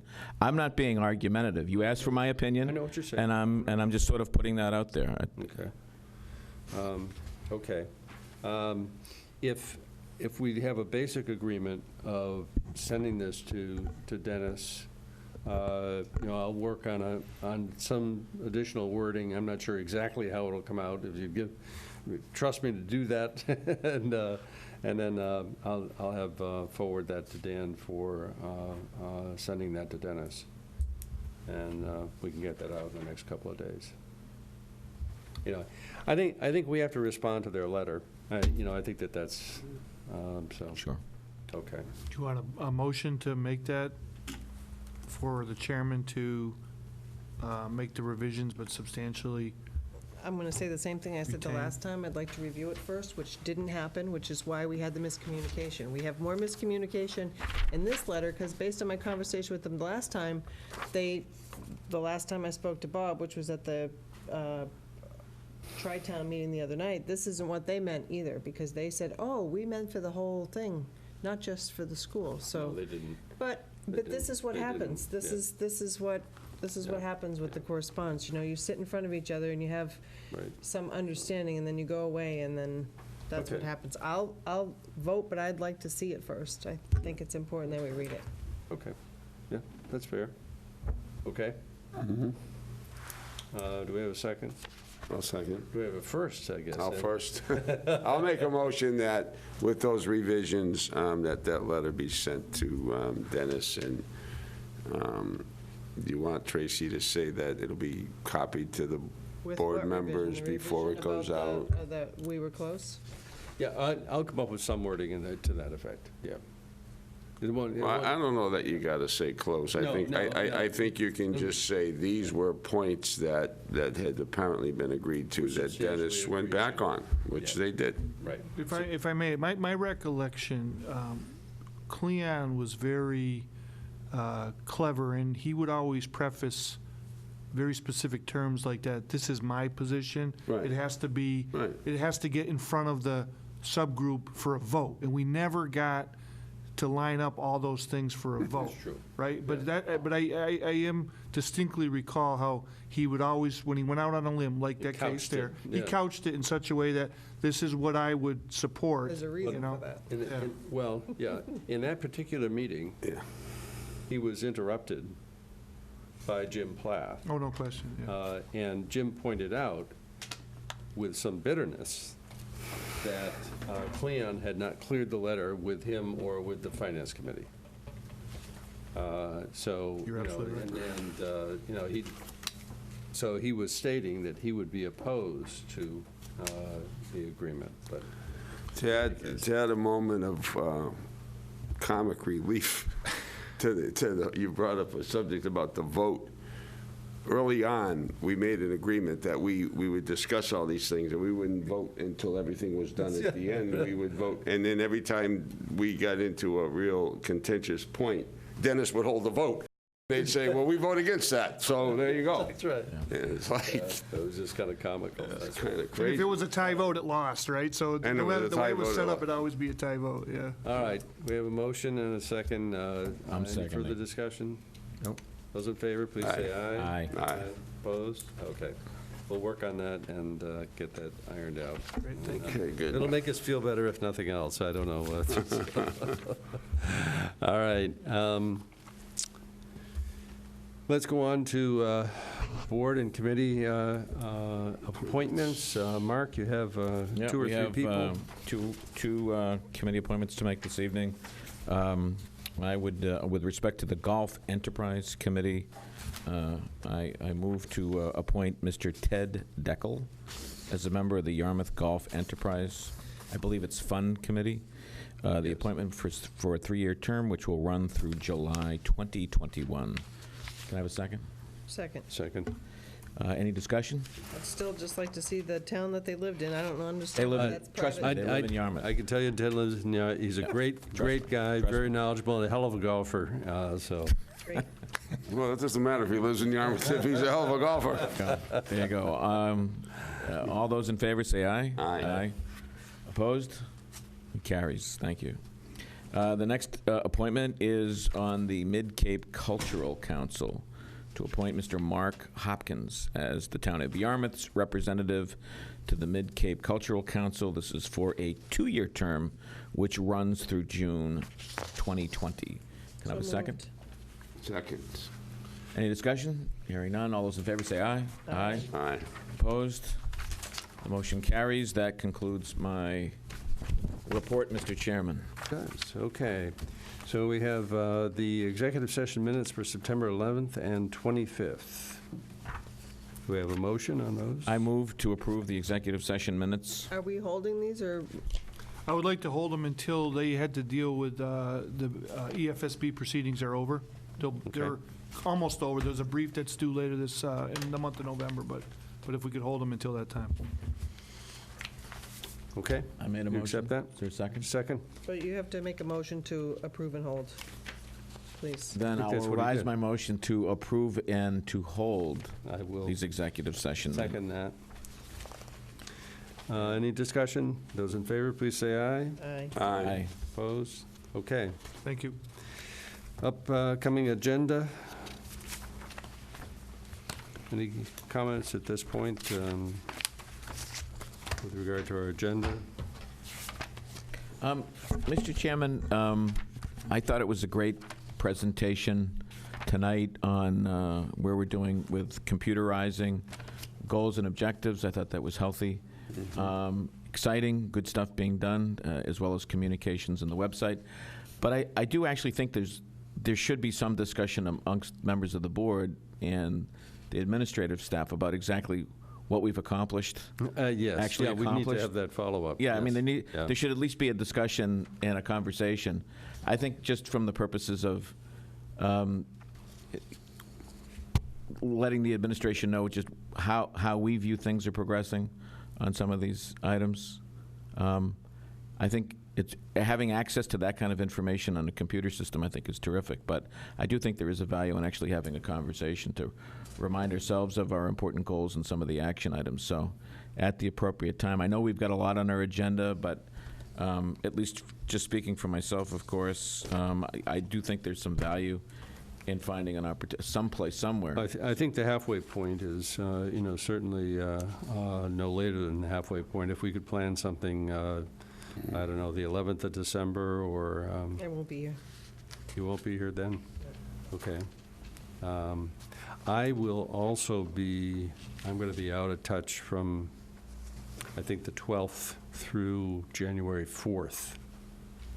So... 12th of December? Yep. Yeah. Yep.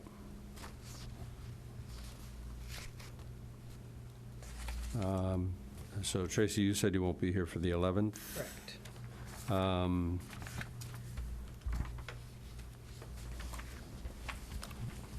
Do we want to move back to the 4th? I mean, the fact that that's We the, originally were off on the 11th, I That's believe. the be by vote, the 4th.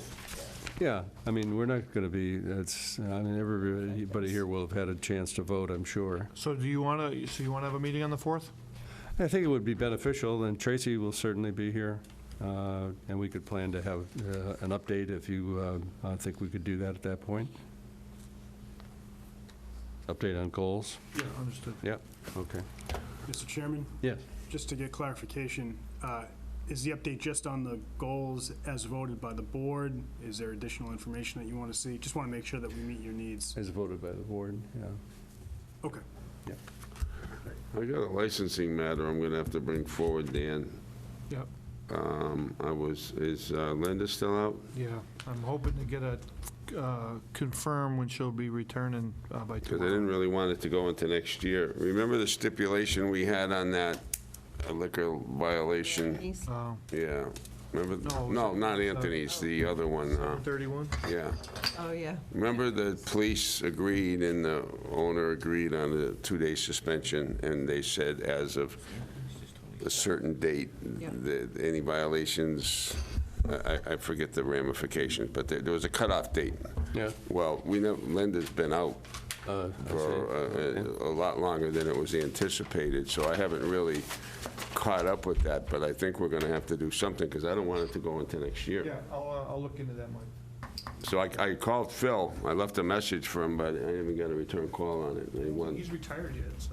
I wanted to see if he had any ideas about, his availability or whatever. Okay. All right. Did you have any other individual items, Mark? Okay. Mr. Chairman, are we still on the agenda? No. Oh. But if you want to go back, we can go You guys back. are too quick. Just for clarification, just because we won't see you until the 13th, the FinCom meeting scheduled for November 7th has actually been rescheduled to the end of November. And the importance of that is as it relates to the capital budget recommendations. So that's also going to get pushed to the end of November. Okay. So I just wanted to give you a heads up. Capital Budget did wrap up their department hearings today, and they're going to begin the process of finalizing their recommendations. But that'll coincide with that Finance Committee meeting on the 7th. Well, is that a first airing? It's not a hearing, no. We'll just. No, first airing. Oh, airing. yes. Yeah. Yes. I mean,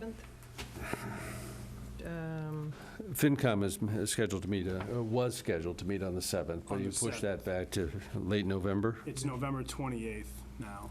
Is, These so, dates are all off then. yeah, They are, yeah, or they will. okay. No, these dates. We have a November 6th, 13th, 24th, 20th, and 27th.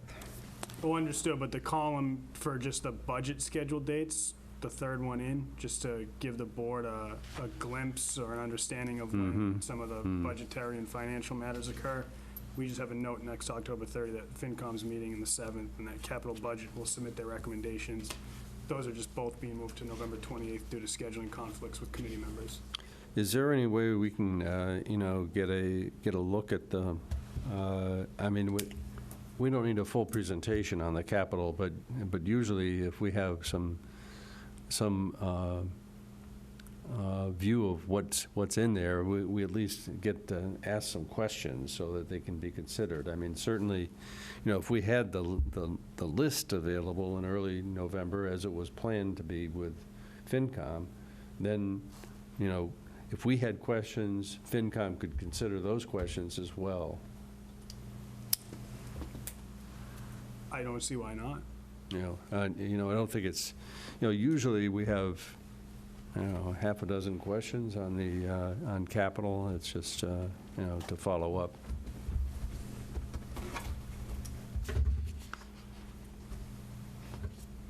I'll check with the, I'll confirm with the committee on it. Yeah, okay. All right. Was there something else on the agenda? So I don't, perhaps, and maybe this is better suited for the town administrator updates. I just, looking at today's original schedule, I know that the town meeting attendance proposal needed to be rescheduled based on time. Right. That committee does have a meeting scheduled for November 7th, which I can push off if the board's not yet ready to weigh in or provide an opinion on some of the proposals that they have shared. But I don't know if you just want to quickly discuss that during TA updates or later, or we can just schedule that at a later date and I can reschedule with the committee. Well, they had definitive proposals. Yeah, there were three things really in general. Two Yeah, town right. meetings, a spring and a fall, Not- and then making an event out of the Okay, town. I took them off the agenda because we were running too late, and I think that's the way it needs to stand, so. Okay, no Okay. problem. Okay, individual items. Yeah, I just want to start by talking about Eric. I know that the public has noticed that he's not been here recently, and, we haven't said anything, and we're doing that to respect his privacy.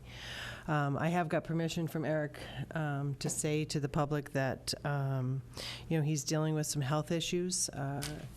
He has a autoimmune issue. He's very, very tired, and he's working very, very hard to get back on his feet and able to come and participate.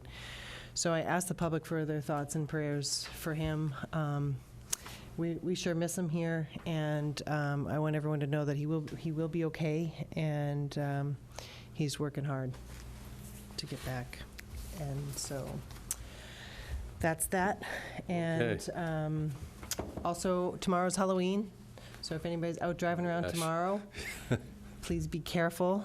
Hopefully our streets are hustling, bustling with children, and everybody's safe, so Okay, those are my only items. thank you.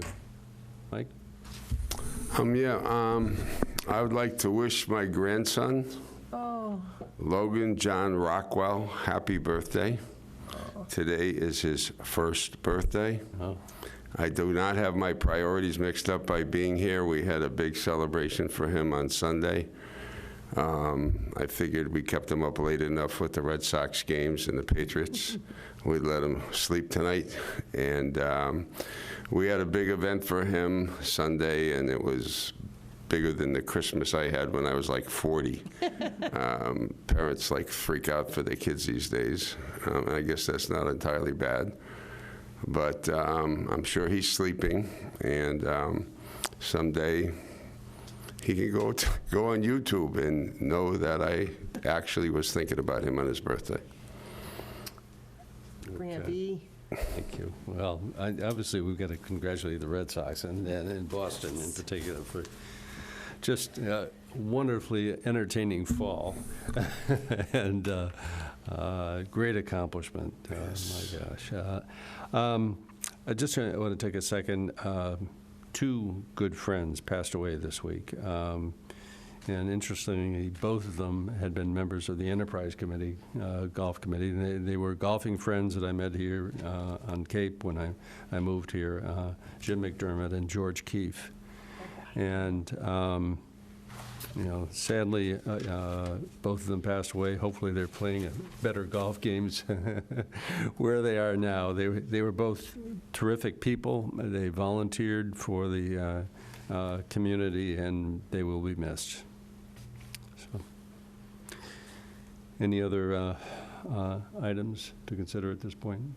Okay. Town administrator items. For the consent agenda, there's some donations that we need an approval for. If I could have a vote, that would be great. I'll move the consent agenda.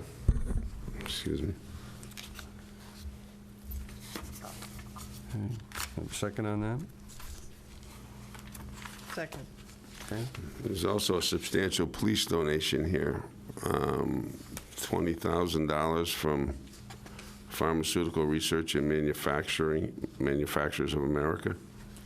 Yeah, so if you read a little of the backup on this, the funds will be used for development and implementation of an opioid abuse prevention program targeted at the middle school. There was a settlement some time ago with a number of these manufacturers.